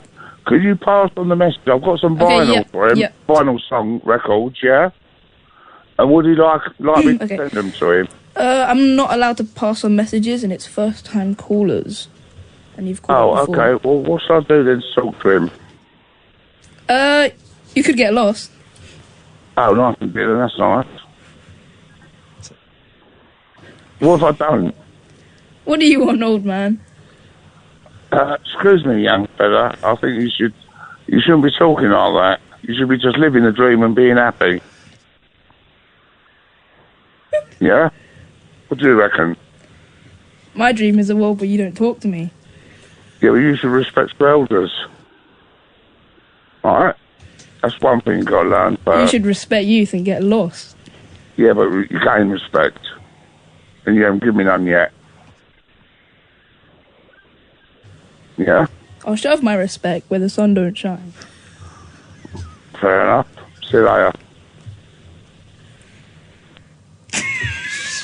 Fair enough.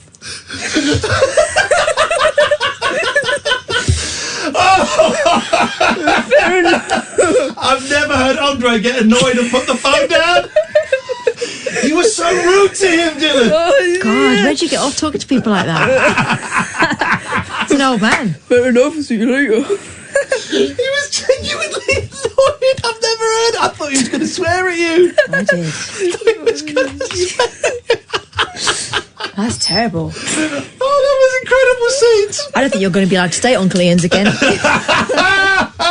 Oh, that's my favourite bit of the show ever. I tell you what we'll do, right? We've had a really good run. Next 10 minutes, first-time callers only. Yeah. After midnight, call straight to air. We open the floodgates. We open the floodgates of depravity. You reckon? Yeah, yes. Why not? Why not? Because I can feel it's just drying up ever so slightly. Some people are not abiding by the rules. In fact, we had Andre on. So we've got another 10 minutes if you want to be a first-time caller and guaranteed to get on. This is my last Friday for a good 6 weeks or so.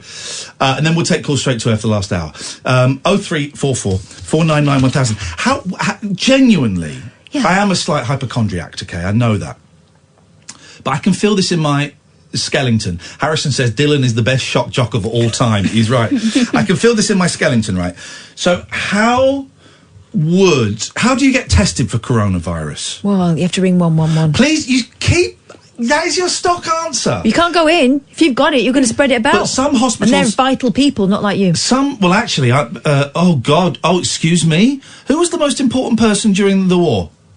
The broadcasters. But there's no... But the war is against germs, so... Yeah, Germans... No. That's what I'm talking about. The Second World War is against Germans. You can abbreviate to germs. But this current war is against germs, so I call them Charlie. Do I call them... No, what would David... The Krauts. That's what we used to call them in World War II. Wouldn't call it that now. But, Jerry. That was it, Jerry, not Charlie. Or the Krauts, Jerry. He's called him the Bosch. Our war is against Jerry, who phones up this show. Now, how do we get rid of him? No. How... Please don't just say call 111. If you say that... Don't pass it on to the doctors. I'll tell you what my GP surgery sent me. If you want the actual answer. Please give Dylan a full-time job. He has been brilliant this week. Oh, God, I knew it was a mistake. You're going to get fired soon. If you have travelled abroad in the last 14 days... No, that's not what we're asking. Wait. It's not what we're asking if you've travelled abroad. Self-isolate. Self-immolate. Wait. Or been in close contact with someone with confirmed... Hang on one second. Coronavirus. And you feel unwell with symptoms. Hang on 1 second. Hello, Andre. What do you want again? Can I speak to Iain, please? No. Iain? Hello? Nah, sorry. Oh, nice one. You're making a good show of it, aren't you? I told you, mate. Go away. No, I was talking to Iain. I don't think you were. Look, respect your elders and put me through, please. I'm the gatekeeper, and you do not have the key. Again. I'm not phoning this show up. I am the gatekeeper, and you do not have the key. You can't enter. I do, because I'm a metal worker. I'll just break the gate down. All right. What's a metal worker? Well, it doesn't really matter anyway, because we just made a new game made of brick. Well, what's a locksmith? Well, you just said you're a metal worker, so I doubt you're a locksmith. I've got a sledgehammer. All right, rocks and scissors.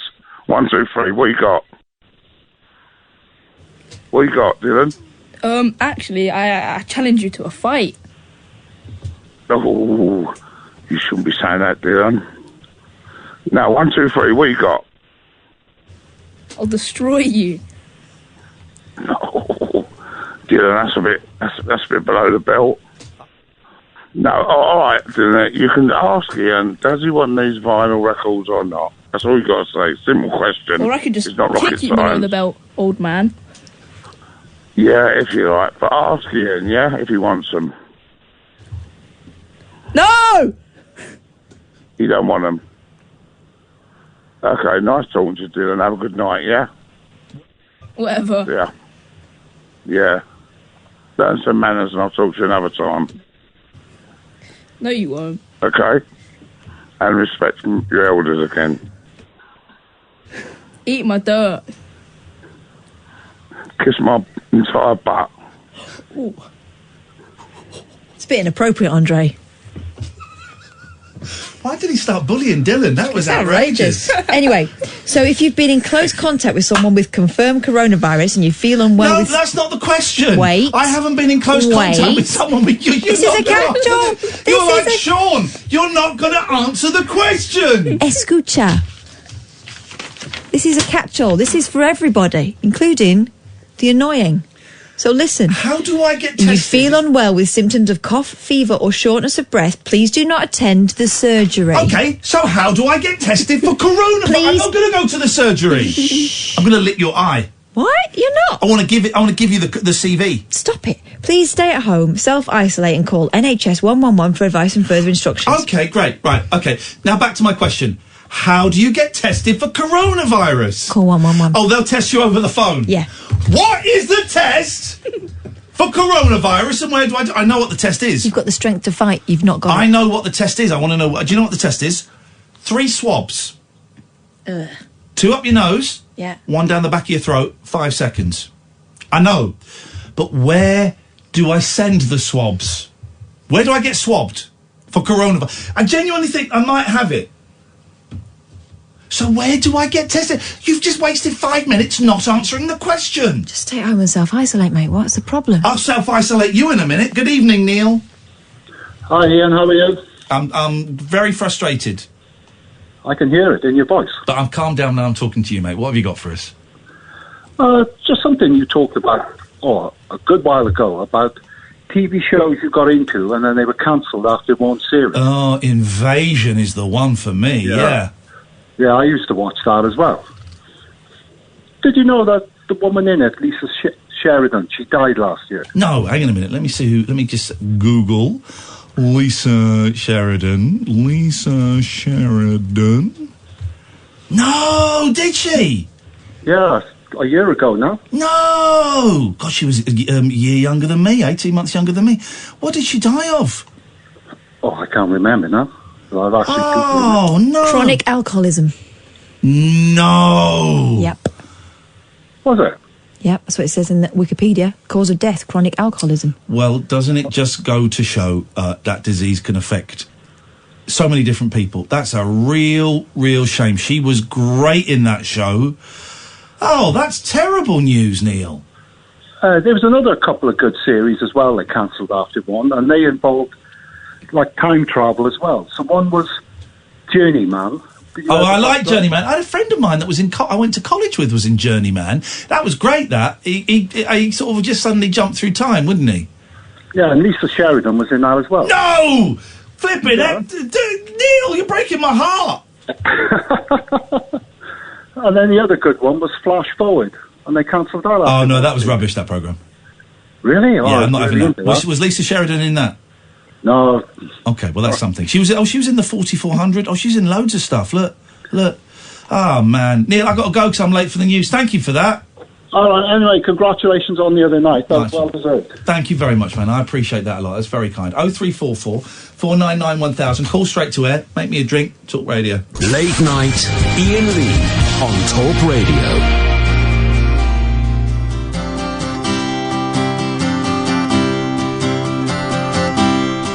My friends from high school married their high school boyfriends, moved into houses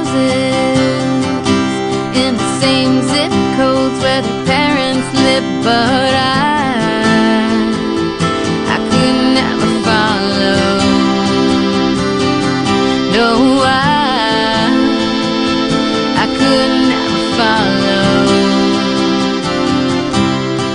I hit the highway in a pink RV with stars on the ceiling, live like a gypsy.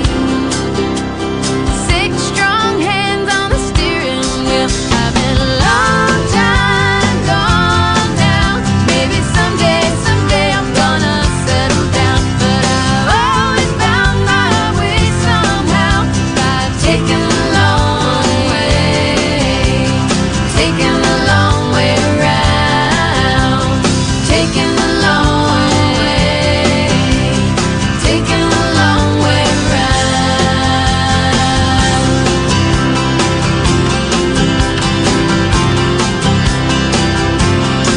I met the queen of whatever,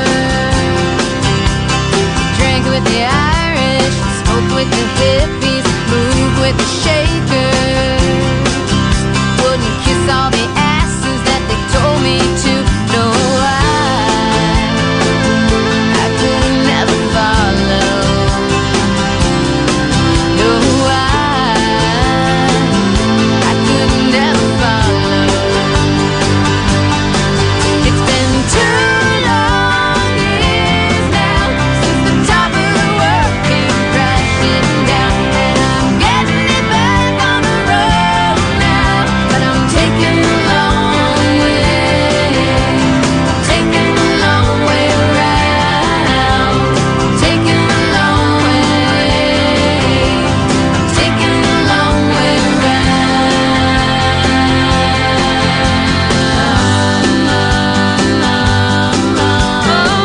Just take my time, I won't lay down, and take the long way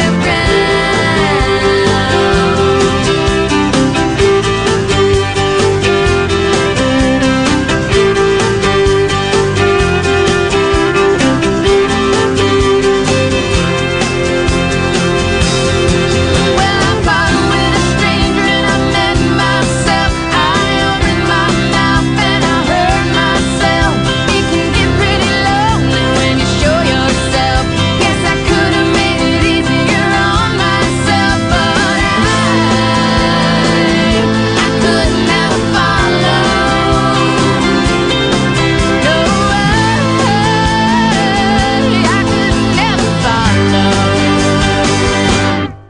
Well, I'm never gonna do it like anybody else. Maybe someday I'm gonna settle down. If you ever wanna find me, I can still be found. Taking the long way, taking the long way around, taking the long way. Here we go. We've done new callers, some great new calls. Everybody that called in as a new caller, please call in again. I think Donald might call in again. I want Donald to call in. Everyone else, call in again. But for the last hour of my last Friday, for the foreseeables, we're going to take calls straight to air. How does it work? Numbers flash up on my screen. I don't know who's coming. There is a 7-second delay. Don't swear. Don't be libelous. Otherwise, we dump it. You can phone in and say absolutely anything you want. And it works like this. I just go simply, line 1, you're on the wireless. Am I? Yes, already? Yes, you are. You made it, my friend. Well, how are you? You all right? I'm all right, baby. What you got for us? Who are you and what have you got for us? Well, my name's Alec. I've been listening to you for about 6 months, and every time you say new caller, I keep thinking, oh, I'll do it, and then I bottle out. So this I got you a tweet last night. you're saying you're a first-time caller? First-time caller. Oh, hang on, that's a rubbish bit. Hang on. There you go. You get the ding of the... did you say Alec or Alex? Alec. Alec, like Guinness. Alec. Hey, listen, man, nice to call you. So what's encouraged you to call in tonight, then? Just for the sheer hell of it? Well, do you know, I thought I would. Yes. And something I need to get off my chest, Ian. Go something on. I need to get off my chest. Yeah. I don't know if you recall. I tweeted you yesterday. I said I'll talk about Chris Packham. Oh, yeah. Now, I like Chris Packham. Yeah. Brilliant. Yeah. But I've got beef with him. Oh, no, you can't. No, I've got beef. Don't have beef with Chris Packham. I like Chris Packham as well, but you've got beef. Beefy Packham. Yeah. Go on, then. Do you recall? Mm-hmm. 2016, February, March. He did a show with fellow Rise alumni Liz Bonin. Yeah. Called Cats vs. Dogs, which is the best. Okay, whoa, hang on, please. He came down on the side of cats, obviously, right? Well, that's the thing, you see. Yeah. Cats are great, but you know if you even ask cats, they'd say the two to be dogs, right? So, Serious? I know you've got cats, I know you love them to bits. I know you've got cats, I know you love them, and they're great. I don't want to have to cut you off and ban you forever calling in, but what is this? What is this absolute nonsensical propaganda you're spouting? Oh, but you see, he annoyed me. I spent 2 hours watching him. And this programme, they did tests. So they said, oh, is a cat better than a dog? Is it this? Is a cat better than a dog? Or whatever. Yes. And everything that makes a pet, like affection and training and the like. Well, dogs are slaves. Basically, they're not pets. They're slaves. Cats are pets, right? Dogs are slaves. I'm anti-slavery. Cats are owners, though, aren't they? They own you. They're not your pet. You're their pet. No, we choose to live with each other. I've got 4 cats. Cat's got a cat. What is this trying to infiltrate with your dog nonsense? I will not stand for it, Alec. Dogs are lush. Oh, does a cat come up and give you a waggy tail and lick your face? And they're brilliant. Does your dog bite your nipple or sniff your eye? Because one of my cats does. Then you're a lucky boy. Thank you very much indeed. And I think that was an admission from Alec there that cats are indeed significantly better than I dogs. believe they did a whole programme about that. It's obvious. Are cats better than dogs? Yes. Thanks. Next. Good night. Line 2, you're on the wireless. Is that me? That's you, yeah. Hi. Hello. First time caller, listening for 10 months. Switch your radio off in the background because it will get a bit confusing otherwise. It's Alexa, just a minute. Alexa, stop. Alexa, shut up. Actually, her manner with Alexa is quite nice. What's your name, young lady? Sonia. Sonia, I like the name Sonia. It's a powerful name. What can we do for you, Sonia? I just want to say that I knew you would win. I knew you'd win the award, and congratulations to all of you. Thank you. And I used to watch television. I'm widowed many years. Yeah. Late in the night, 'cause I'm very, like you, very anxious. Yeah. Get depressed, and I worry. So I listen to it, and the time goes by so quickly because listening to enjoying yourself, then it goes quicker. But I was going to say, do you and Kath, can I just ask, do you sit opposite each other? Right, so let me describe it. So we're in quite a big, slightly blue studio, and I've got a big desk in front of me. It's sort of shaped like a half moon. And I have my laptop in front of me, which is where I play all the music, and I've got 4 faders to my right. 2 are for the phones, 1 is for my computer, 1 is for nothing. I've got the phone calls on the right, I've got another screen on my left that I don't use, and Kath, if I'm looking ahead and that's 12 o'clock, Kath is about 11 o'clock. So she's just to the left on the other side of the table. And directly in front of me is Amy, and right now, 1 o'clock is Dylan. Right, Dylan's very, very good at what he's doing. He's all right, isn't he? Each day. I'm dead proud of him, and I know that his mum's really proud of him as well. So, yeah. It's your sister, isn't it? It's my sister, yeah. I remember him being born. Remember, the first nappy I ever changed... Here we go, Dylan. First nappy I ever changed was Dylan's nappy, and he was of an age... I'd never done it before. We were out at, some woods or something, And I said to my sister, I'll change, I'll have a go. And we went to like a sort of nappy changing area, and Dylan was telling me how to do it. He was telling me how to change the nappy. It was about 2 weeks ago, wasn't it? So, you know, I've seen it all, baby boy. But I'm very proud of him. How long, can I ask how long ago you lost your husband, or is that impersonal with me? No. It's nearly 19 years. 19 I was over years. 19. Yeah. I met him at a youth club in those days. Go on. I'm 82 Christmas. No, I was going to say 62. I really was. You met him at a youth club. So when would that have been? What year was that? 1957. He just come out of national service. Yeah. He was 21. I was 17. And he was my first boyfriend. Oh, Sonia. And he was the most wonderful man. Everybody says he wasn't a big man, he's slight. Yeah. But they said that he was big in, his welcome stature. Oh, in his heart. Big in his heart. I wondered where we were going, Sonia. What was his name? Godfrey. Godfrey. And what were you listening to at the youth club? It wouldn't have been Elvis then, would it? Was it like jazz or something? It was Bill Haley. Bill Haley. Wow. Yeah. And Elvis and Cliff Richards. All that. I love music, all sorts of music. But I've got 3 children. Yeah. 12 grandchildren. Oh, my good. And 1 great-grandson. 3. 3 great flipping heck. I bet Christmas is expensive. It is. But now they're getting older. I don't give them very much on a pension. But, I think it is fabulous, your show. Thank you. I've tried every other thing. But, you're just so good at it. Yeah, that's very kind of you. Tell me something. You mentioned about a beard. Have you got a beard now? I've got a beard now, yeah. Give her a scratch. She can hear it. This is my beard. Oh, why? Why? You're such a good-looking man. Oh. I've seen you on television. Oh, Sonia. So on the Matthew Wright show. Yeah. And I saw you on the Jungle. Yeah, you watched that, did you? You had it with your gloves on, didn't you? Boxing gloves, or did the other guy have? The other guy had the boxing gloves on. I had a beard on the Jungle. No, you didn't. Well, little one. Yeah, a little one. Not as big now. Yeah.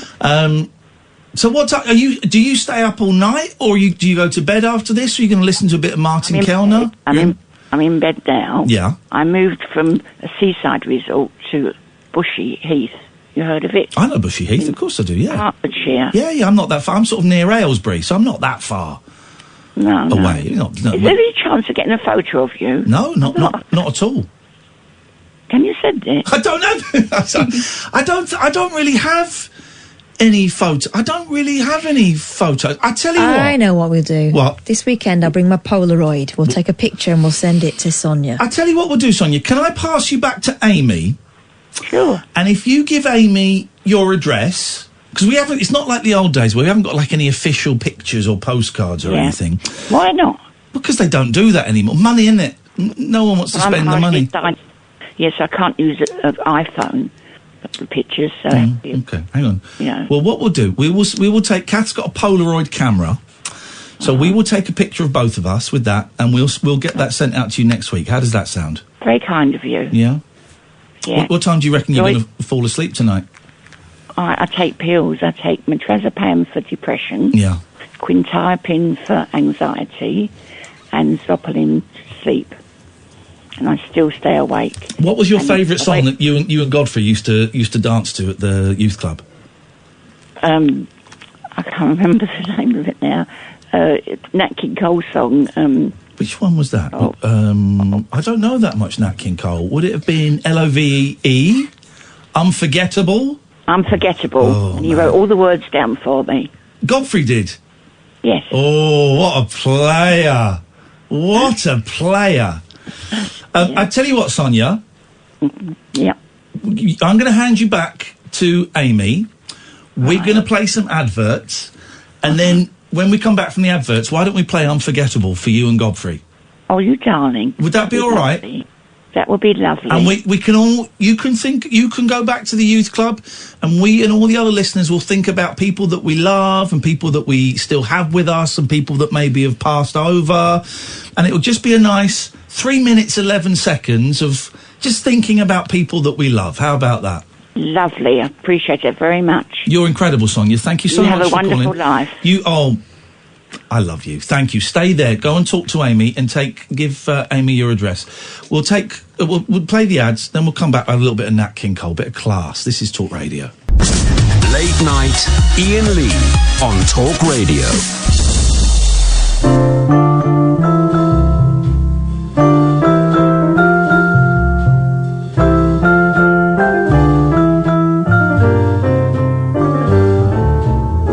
Unforgettable, that's what you are. Unforgettable, though near or far. Like a song of love that clings to me. How the thought of you does things to me. Never before has someone been more unforgettable in every way. And forevermore,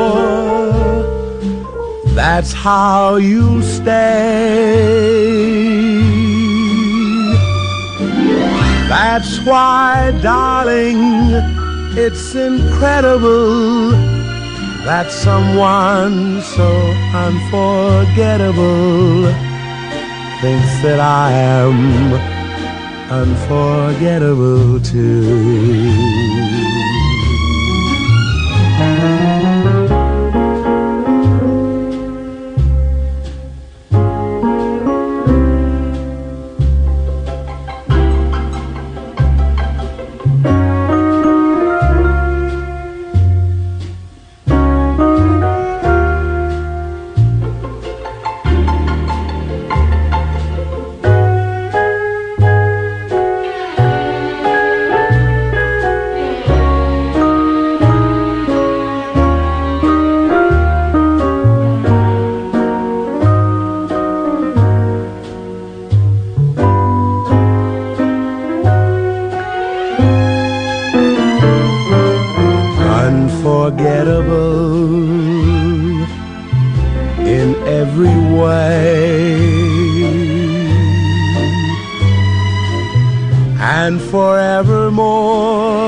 How you stay.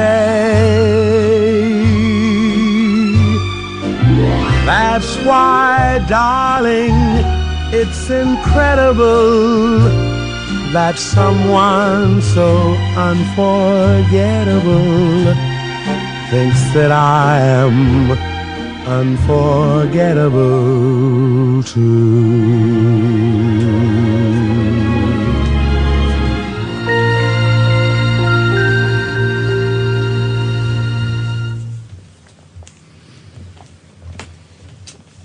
I think we've all gone a little bit, Kath. It's all gone a little bit, Kath. We've all, thank you, Sonia. That is, people often say, what's your favourite call? I've not had an answer until now. And that was my favourite call of 20 years of doing this. That call from Sonia is my favourite call. Thank you so much for phoning up and sharing that. And salute to Godfrey, wherever he may be. And thank you. I think you've touched a lot more people by phoning us up than you were perhaps expecting to. Thank you. That's why I do this job. Calls like that. You're right, Catherine. Yeah. Do you want a moment? Yeah. Let me take some calls. Might need a couple. We'll take calls straight to air. You don't have to be a first-time caller now. I think you can be a multi-time caller. Let's go to line 2. Line 2, you're on the wireless. Good evening, good morning, good day. Guten Tag. I recognise that voice. It's one of the most gentle souls to stride this planet. It's Rhythmic Paul. Oh, good day. How you doing, my friend? You all right? Yeah, not too bad. Yeah. Did you hear Sonia? Congratulations on your magnificence and your awardness. And Hey, nice one, man. Thank you. So, Kath has posted a picture of it on her Instagram. It's in her downstairs toilet. Where those things should be. They're great and they're lovely, but you can't take them too seriously, otherwise you go nuts. But they're wonderful to get, particularly when it's voted for by the public. That's the place I do my best thinking, so... So it's in her downstairs toilet, and it's and great. And we're going to get it sent back, and we're going to get the right name of the radio station put on there, and we're also going to get Kath's name added on there at some point as well. So all is good. All is good. Very good. Splendid. Well, I was inspired to call with all your talk of COVID-19 because I have a little anecdote for you. Oh, okay. You is this because you've been travelling? Yeah, I was in Korea 3 weeks ago. I've got a joke. I've got a joke forming. Go on then. How is your career going? It's not quite right. But no, that was not ready, mate. No, well, all right. But here's the thing: I'm happy to show a work in progress. Top comedians charge money for people to come and see them do works in progress. I do it for free. I do my workings out in public. You are getting paid for this. Yeah. But I'm not charging. Paul, you enjoyed it. Thank you, mate. Continuez-vous, s'il vous plaît, monsieur. Yeah, so... I've got a better one. Paul, I've got some bad... Paul, mate, are you all right, Paul? Well, I think so. Just heard on the grapevine that your career is going south. Oh, now we're getting there. Now we're getting close to something. I mean, it's more likely to go east. No, but that's irrelevant. We are getting... I mean, actually, you're very successful, but we're getting close to a joke. Okay. We're that close to a joke. Paul, I will be quiet this time, and I will allow you to speak, sir. Thank you, sir. Unless I think of a better joke, in which case I will interrupt again. So, flew out under Storm Kira, or whatever her name is. Yeah. 42 hours plus to get from here to the door of the hotel, which was a nasty queuing for 4 hours, over 4 hours in Amsterdam airport. Anyway, got there, missed the days of rehearsal, 1 day of rehearsals, played the 2 concerts, flew back the next morning. Chaos in Heathrow because of Storm Dennis and all of the departures boards not working properly, so nobody knew where they were going. But we managed to be on the last domestic flight to leave Heathrow that day. Wow. So we were very fortunate for that. But by then I'd already started to feel a little tickle in my throat. Yes. Uh-oh. Yeah, exactly. So came home, got in, absolutely delighted to not have to do any more travelling. Went to sleep, woke up the next morning feeling decidedly unwell.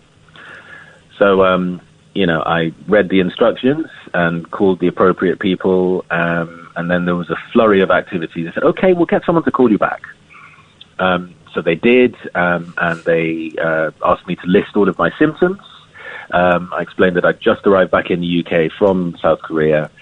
And they said, okay, you meet the criteria, so we're going to have to get somebody to call you back again. Wow. And that person wanted to know what my circumstances were, if I had a car, if I could go to the testing centre. We don't have a car, I haven't had one for ages. So they said, okay, don't worry, we'll get someone to come to you. Just wait for a call and we'll get back to you. Waited 24 hours, didn't hear a thing. But at this stage, obviously, I'd already told work that I was suspected coronavirus and I was self-quarantining myself. And then after that 24-hour period, I got a call saying, we're coming, we'll be there before midday today. So I thought, great, fine. I then get a call to say, we're outside now. What we'd like you to do is to come downstairs, open the door, and go back upstairs, please. This is so exciting. God, it's like E.T. Hang on, isn't this how, this, by the way, should we be saying this on the air? Because I suspect loads of scammers are going to be going, here's a way to get people to open their front doors and walk away. No, go on, carry on. Well, I mean, yeah. No. Well, of course we're allowed to talk. I'm joking. We are allowed to talk about this, and this is fascinating because I don't know what happens, and it's important, so go on. So tell me, do they come in with hazmat suits and, tunnels like at the end of E.T.? I don't know, because they asked me to go back upstairs and go back into my bedroom. So I opened the door, and then went back upstairs, sat on my bed. They came in, got suited up, because I could hear, lots of kind of, sheet noises and rustling and stuff. Oh. And then they came to the top of the stairs and said, okay, can you please come out of your bedroom and stand on the top of the landing, please? This is insane. Yeah. So at this point, they're wearing a full mask, like, normal masks that you see people wearing. They had a kind of a head guard on top of that, and gowns and gloves. Basically, everything was covered. Absolutely 100% of themselves was covered. And they had a little hip bag. There were two of them. One came only halfway up the stairs. The other came to the top of the stairs. Did not set foot on beyond that. No. Well, your house is a tip, so... Well, exactly. Couldn't navigate their way past the nonsense. Rubbish. So they, then I came out and said, okay, stop there. I was then handed a bottle and asked to give them a sample of my phlegm. Which I did. Yes. Yeah, exactly. Never been able to do that on demand very well, but yes. Anyway, I did my best, and then they put that in their little kind of hip sack, and then I got. They gave me a nose swab in both of my nostrils, and then a throat swab for 5 seconds down the back of the throat. Yeah. Something like that, which was quite uncomfortable for a while afterwards. But anyway, so that happened, and at that stage, we had a little bit of a chit-chat. They were explaining what I should and shouldn't do. Results in 24 hours. I suspect it's longer by now. And at that stage, they'd already tested over 70 people in Glasgow. Wow. And had proven positive. And, nothing in the news at all, because at that stage, there'd been no positive cases in Scotland. I think there have been 2 or 3 now, possibly more. But and then 24 hours later, I got a call to say, "Oh, you'd be pleased to know that you are tested negative for the virus." And so I called up work and said, "I can come in now." They said, "Okay, well, you've got the rest of the week off." And that's the thing. Everyone gets coughs and colds and sniffles when you fly on a long haul flight because of the air and all of that horrible stuff. I've never come home and not had a runny nose and a bit of a cough. It's so that must have been a real. How did you feel when huge relief when they said you were fine? Well, based on the trajectory of the illness, from the time I first made contact with them, I basically, because I was self-isolating, I was taking night nurse, I was sleeping almost all the time. Yeah. So by the time they arrived, I felt quite well. Yeah. Because I'd done nothing but eat, sleep, do the necessary, and that was it. So I was very well rested, and well hydrated, well fed, warm and comfortable. I think that's incredible because for some reason, a lot of this is being kept very secret. I sort of understand why they're not saying where people are. And I get that because they don't want to cause a panic and a mass exodus, so they don't say what towns people are in. I mean, we know that unfortunately, one of the people who passed away was in Milton Keynes, but that's one of the few times I've heard a place mentioned. But I have yet to see like what the actual symptoms are and how the test. I heard how the test was done because I was listening to Radio 4, but it all seems a little mysterious, Paul. And I just think if they were a bit more transparent and spoke to us the way you just did, that a little bit of the mystery would go and we might feel a little bit more relaxed. Yeah, absolutely. But if I'm honest, there was more screening taking place in the hotel I stayed in Korea, of course, than there was at Heathrow Airport. Of course, because I was astonished. It's pretty easy to argue we have reacted in this country quite late to it. Even when Italy was over 300 people with it, we did nothing. We changed nothing. We'd known about the virus. When was it? December, I think, early December. It was brought up, and we've done very, very little. And I still don't really know if enough is being done. It doesn't seem to be any real leadership. Anyway, Paul, I'm glad you and yours are well and safe. Yeah, so are we. Thank you, mate. Congratulations again to both of you. Lots of love. Thank you. Let's, we're taking calls straight to where? Let us go to line 1. Line 1, you're on the wireless. Hello? Hello? You're on the air? All right, I'm on the air now. Yep. Hello? Hello, you're on the air. Hello. Sorry, Tommy. Tommy, I thought you were on the docks. I thought you were on the docks, Tommy.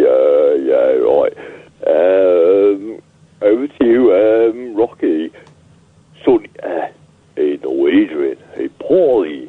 Actually, sorry about them impressions. Not very good, are they? No, they were absolutely terrible. Wow. Let's go to line 3. 3, you're on the wireless. Hello. It's Hello, Ian. Hello, Catherine. Pete, star of At What's on the Tapes. A few weeks ago, Catherine, I said to this young man, if he got over 1,000 followers on Twitter, we'd invite him onto the show as an actual proper guest to talk about his project. Peter. Yes. How many followers do you have?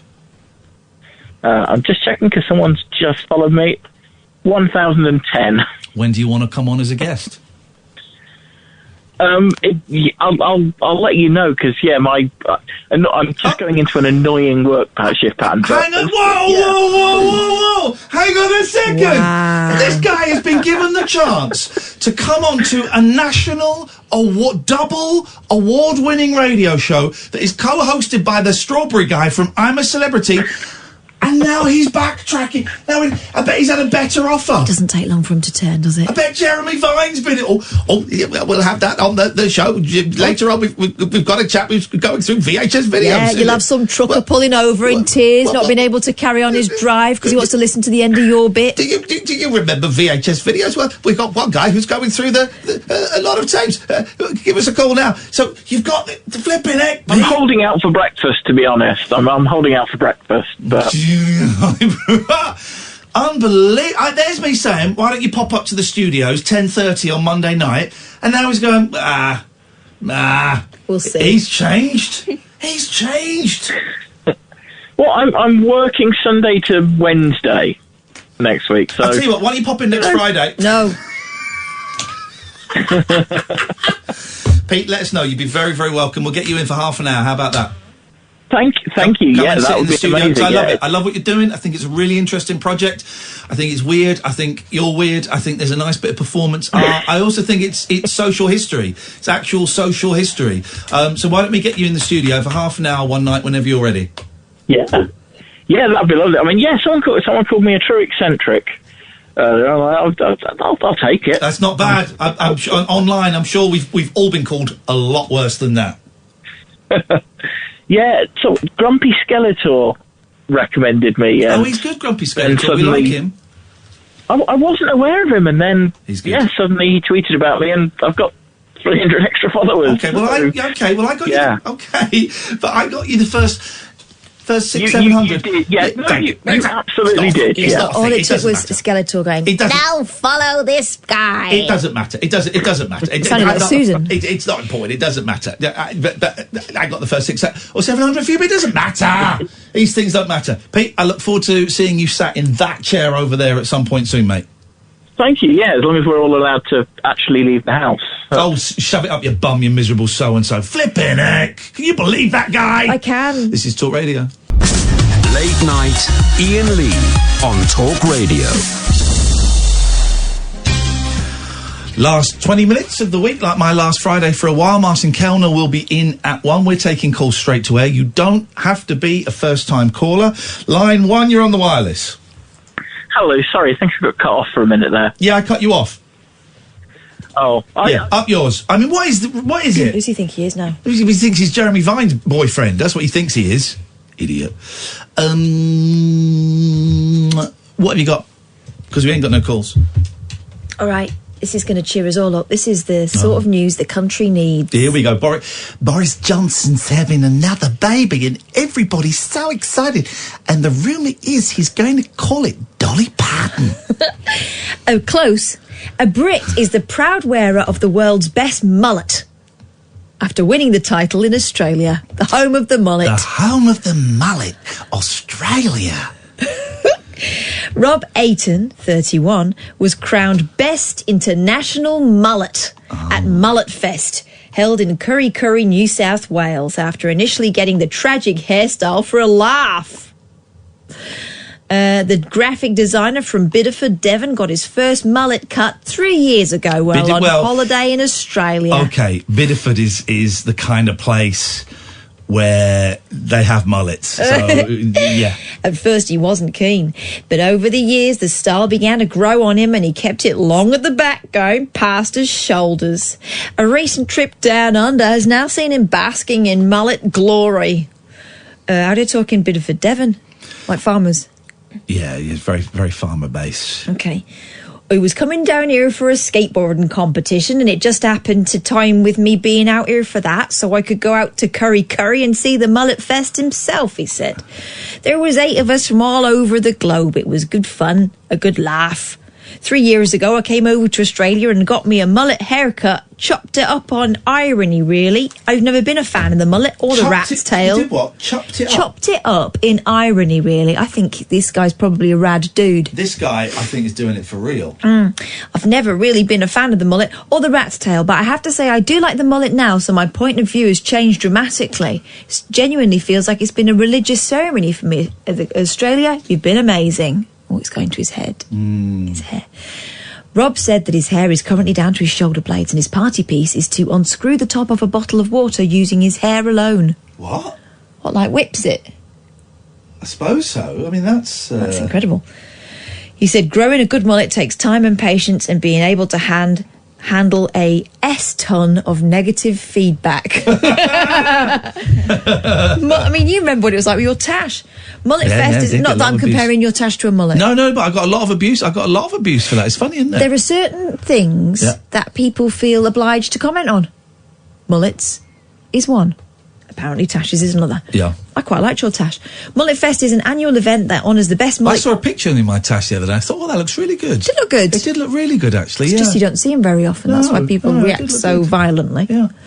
Mullet Fest is an annual event that honours the best mullet cuts in various styles and categories, including everyday, grubby, vintage and extreme. Their website states all competition entrants are judged on their haircut, overall presentation and stage presence. The winner of the illustrious Best Mullet of Them All category is crowned on the day. Yeah. Yeah, people's hair. It's a strange... I mean, there are some celebrity mullets. Davy Jones in the 80s. Paul McCartney for the 80s and the 90s. I had a bit of a mullet at one point. The she mullet is a slightly different affair. It was like a bob. Lovejoy. With a spiky top, and they cut the sides in, so it was a mullet. Right. Yeah, it's a strange old... I mean, yeah, I was talking about the shark fin the other day. That was the thing. I think I had it for a bit. Everyone had it. Robbie Williams had one, didn't they? It was just like, went up in the middle. That's when people got into product that wasn't gel. Yeah. I see footage of me as a younger man. I think, oh, God, a little bit of product would make such a difference. Would make such a difference. For the women, we think, oh, straighteners. Life before straighteners. Yeah. It was a dark place. Well, you're not allowed to do that anymore, are you? It's kind of a Christian thing, isn't it? Like gay conversion therapy. Is that what you mean by straighteners? No, I meant the, hot...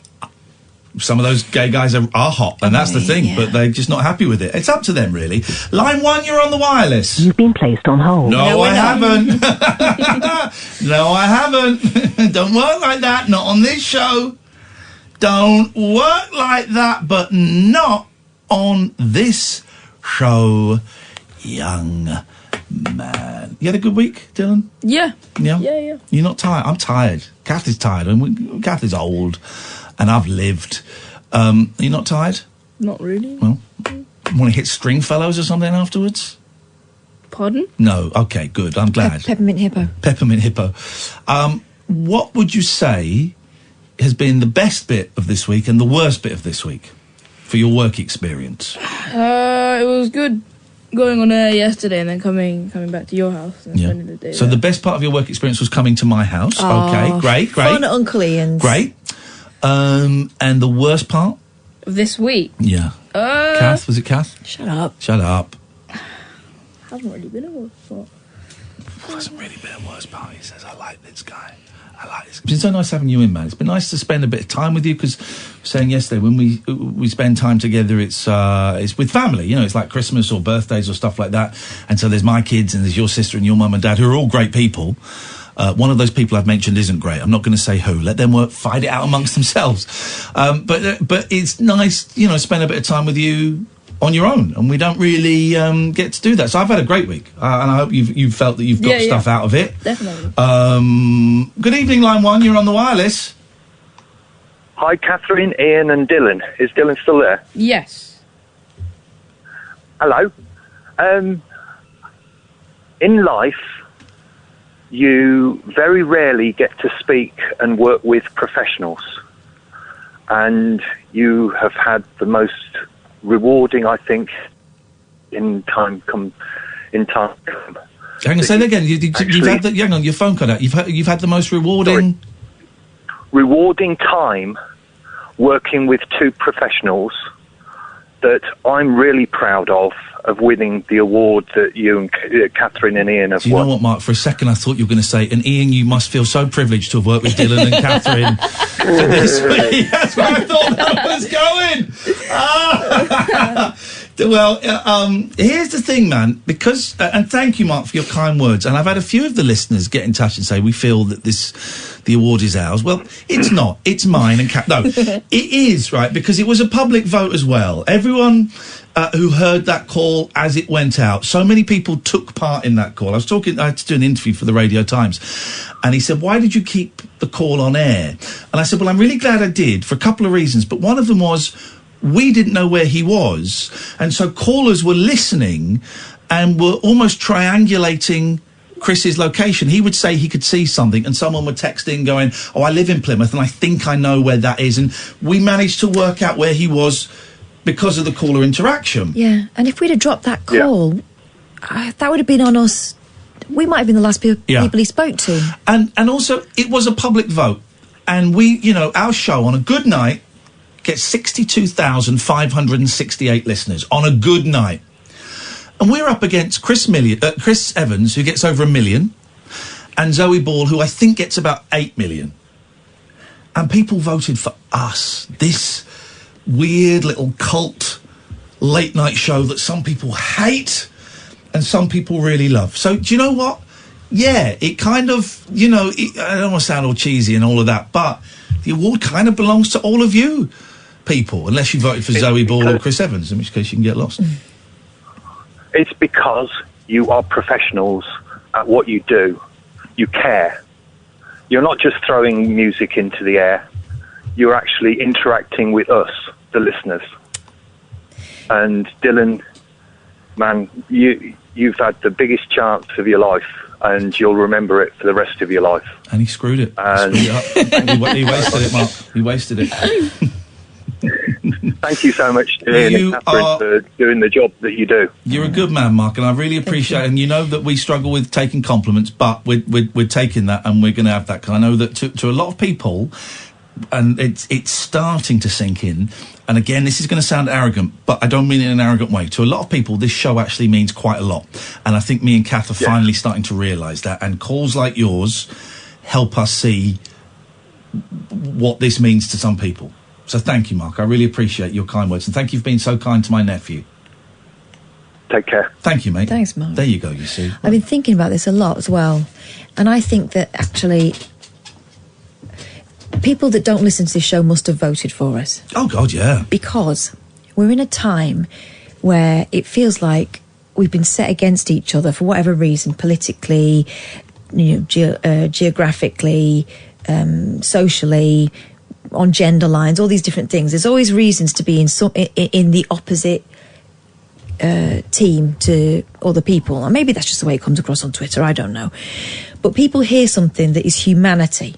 People hear something that is just human beings trying to help each other out. And I think we need that now and again. And we need reminding that actually, when it comes down to it, there are essential things in life. Yeah. And one of those is compassion. I just want to say to Keith is a little bit upset that Keith was the gentleman doing the impressions, a little bit upset that we cut him off. Keith, don't be upset. I've just tweeted your reply. Everyone gets cut off, especially during the straight to air. Some of the calls are a bit longer. Things like, Paul's call was a bit longer because it was an interesting story, and some of them are short. Don't take it personally. It's not personal criticism. I mean, yes, the impressions were lousy. I will happily give you tips on impressions. I'm great. Don't take it personally. I very, very much enjoyed your call, so please don't take it personally. We appreciate nearly all of the calls. Another few minutes till Martin comes in. Call straight to air if you want. 0344 499 1000. Give us a raunchy. Raunchy, I've got... PG-14. I've only got spooky. Oh, give us... Oh, I meant spooky. You can have either an exorcist... What's going on there? It's Nat King Cole again. The ghost of Nat King Cole. This is the problem. You're a fanny. I've got a mouthful of sausage. Well, okay, sorry. You can either have exorcists or a cursed ventriloquist dummy that will not die. Oh, you know exactly which one I want. All right, here we go. Let's do this. A velodrome. A ventriloquist doll mistaken for a dead body was branded as cursed as it was pulled from a river and took numerous attempts to burn. The sinister human-sized ventriloquist doll was mistaken for a dead body when it was hauled out of a river by villagers in Mexico, who were so creeped out they decided, burn it! Burn it! It must burn. But also, Vents, it's a lousy act, so I would still say burn the doll. Unfortunately, the doll, found wrapped in a blanket in the small town of San Antonio La Esperanza, would not burn, and so the community decided it was cursed. In a video, the doll is seen lying on the earth with one eye blackened and burned, but the other bright blue and staring. Its hinged jaw gave the doll a creepy and scarred appearance, adding to the air of uneasiness. It radiates. Uneasiness. It radiates. You said uneasiness? It's horrible! I can't... The human-shaped dummy... Someone's asked for a Rigsby and I've forgotten how to do it again. Yes. Was initially mistaken for a dead body. Yes, you mentioned that, Daily Star, but thanks for reiterating. But luckily, it soon became apparent it wasn't real when it was unwrapped from the shawl. However, it remains a mystery as to who the previous owner of the spooky mannequin was and why this person went to such great lengths to dispose of it in such a strange way. Don't put it back in the box! So he threw it in the river. After several attempts... Kath was meant... That was supposed to be funny there, Dylan, so if you get a little laugh... Oh. There we go. Okay. Your face. After several attempts, the villagers finally managed to burn it, local media reports. The story has since reached Oscar-winning film director Guillermo del Toro, best known for making dark fantasy movies like The Shape of Water. Well, best known for making films that are a little bit long and tedious and not that spooky. Yeah, I know the guy. Shape of Water as well. I know that she was supposed to be eccentric, but still... And Pan's Labyrinth, again... who retweeted several photos of the scary doll. Local journalist Cesar Buenrostro sees a good face. Disputed the idea of a supernatural presence and claimed locals had failed to burn the doll at the first attempt because it was damp. You've just reminded me, I grew up in Slough. A lot of kids, sort of Pakistani, Indian and Bangladeshi kids. And when, particularly as in primary school and middle school, and the teacher, very white old ladies, would call the register, Iain, Steve, Wahid, what does your name mean? What does your name mean? You don't know? Well, why don't you ask your mum and dad? Ajit, what does your name mean? But there were so many of them. Oh, so many of the keep trying. All the teachers were there. What does your name mean? Dylan, I'm going to ask you to step outside, please, because Martin Kellner is probably had a few drinks, and he is very, very handy with his fists, this guy. So just there we go. Just don't look him in the eye. Go on. So they decided it wasn't cursed, it was just damp. Once it had dried, they found it easier to set alight. Bring in a journalist. Martin... Yeah, you always ask me what I've got in the show, and there's never anything very exciting. However... Why do you come in, then? Fun. I just like to be with an award winner. Who's pressed your shirt? That shirt is ironed. Yeah. It's nice. Oh, thank you very much Do you indeed. iron it yourself? No, Mrs. Kellner ironed it for me. Does she spray starch? I don't know. I leave all that stuff to her. But It's old-fashioned. I love it. Yeah, I like to wear crisp shirts. Because my shirts, when they're on, can be really smoothly ironed. Spray starch. As soon as they're on, though, they just go all messy and. I'm breathing very carefully to keep the starch crisp feel to it. So go on. So you do have something on your show tonight? Yeah, I mean, we have various stuff with matters of interest, etc. I'll be talking to a man who reckons nudists ought to, or naturists, whichever you want to call them. It's a philosophy. Perverts, yeah. Okay, it's a well. There you are. You see, that's a hate crime. Both of you, a hate crime. Oh, God, we'll have to give the award back. You will. No awards for you anymore. Because there's something with the hate law. Basically, he'll tell me all about it. But they want to be judged as a philosophy. It's not just about taking your clothes off. It's a philosophical standpoint. And therefore, in the same way as you shouldn't abuse Christians because, they've got this... Their own misguided beliefs, yes. Whatever. So you should... That's 2 hate crimes. Yes. So you've... totting them up now. Why did he wear socks? Why did he wear socks? Well, to keep their willies warm. Nudists and naturists. On their feet. Yeah, they tend to wear socks and shoes. Why? To keep their feet from, if you've got a flinty surface, like maybe if you're doing the sand dance. Flinty surface. Well, most of them are clean shaven these days. If you're doing the sand dance like Wilson, Capel and Betty, for instance, you don't want to, It's a reference for the kids. Yeah, it's a good one for the teenagers, isn't it? You don't want all that chafing on your feet. No. It can be very painful. But anyway, they have a philosophy, and he'll explain it to me. He's in Sheffield. Okay, listen, that's all coming up next. We're out of time. Thank you, Martin. Blimey. Thank you, Amy. Dylan, thank you so much for your help this week. Thank you, everyone who voted for us. Catherine, I shall see you on Sunday. This is Talk Radio. Talk Radio.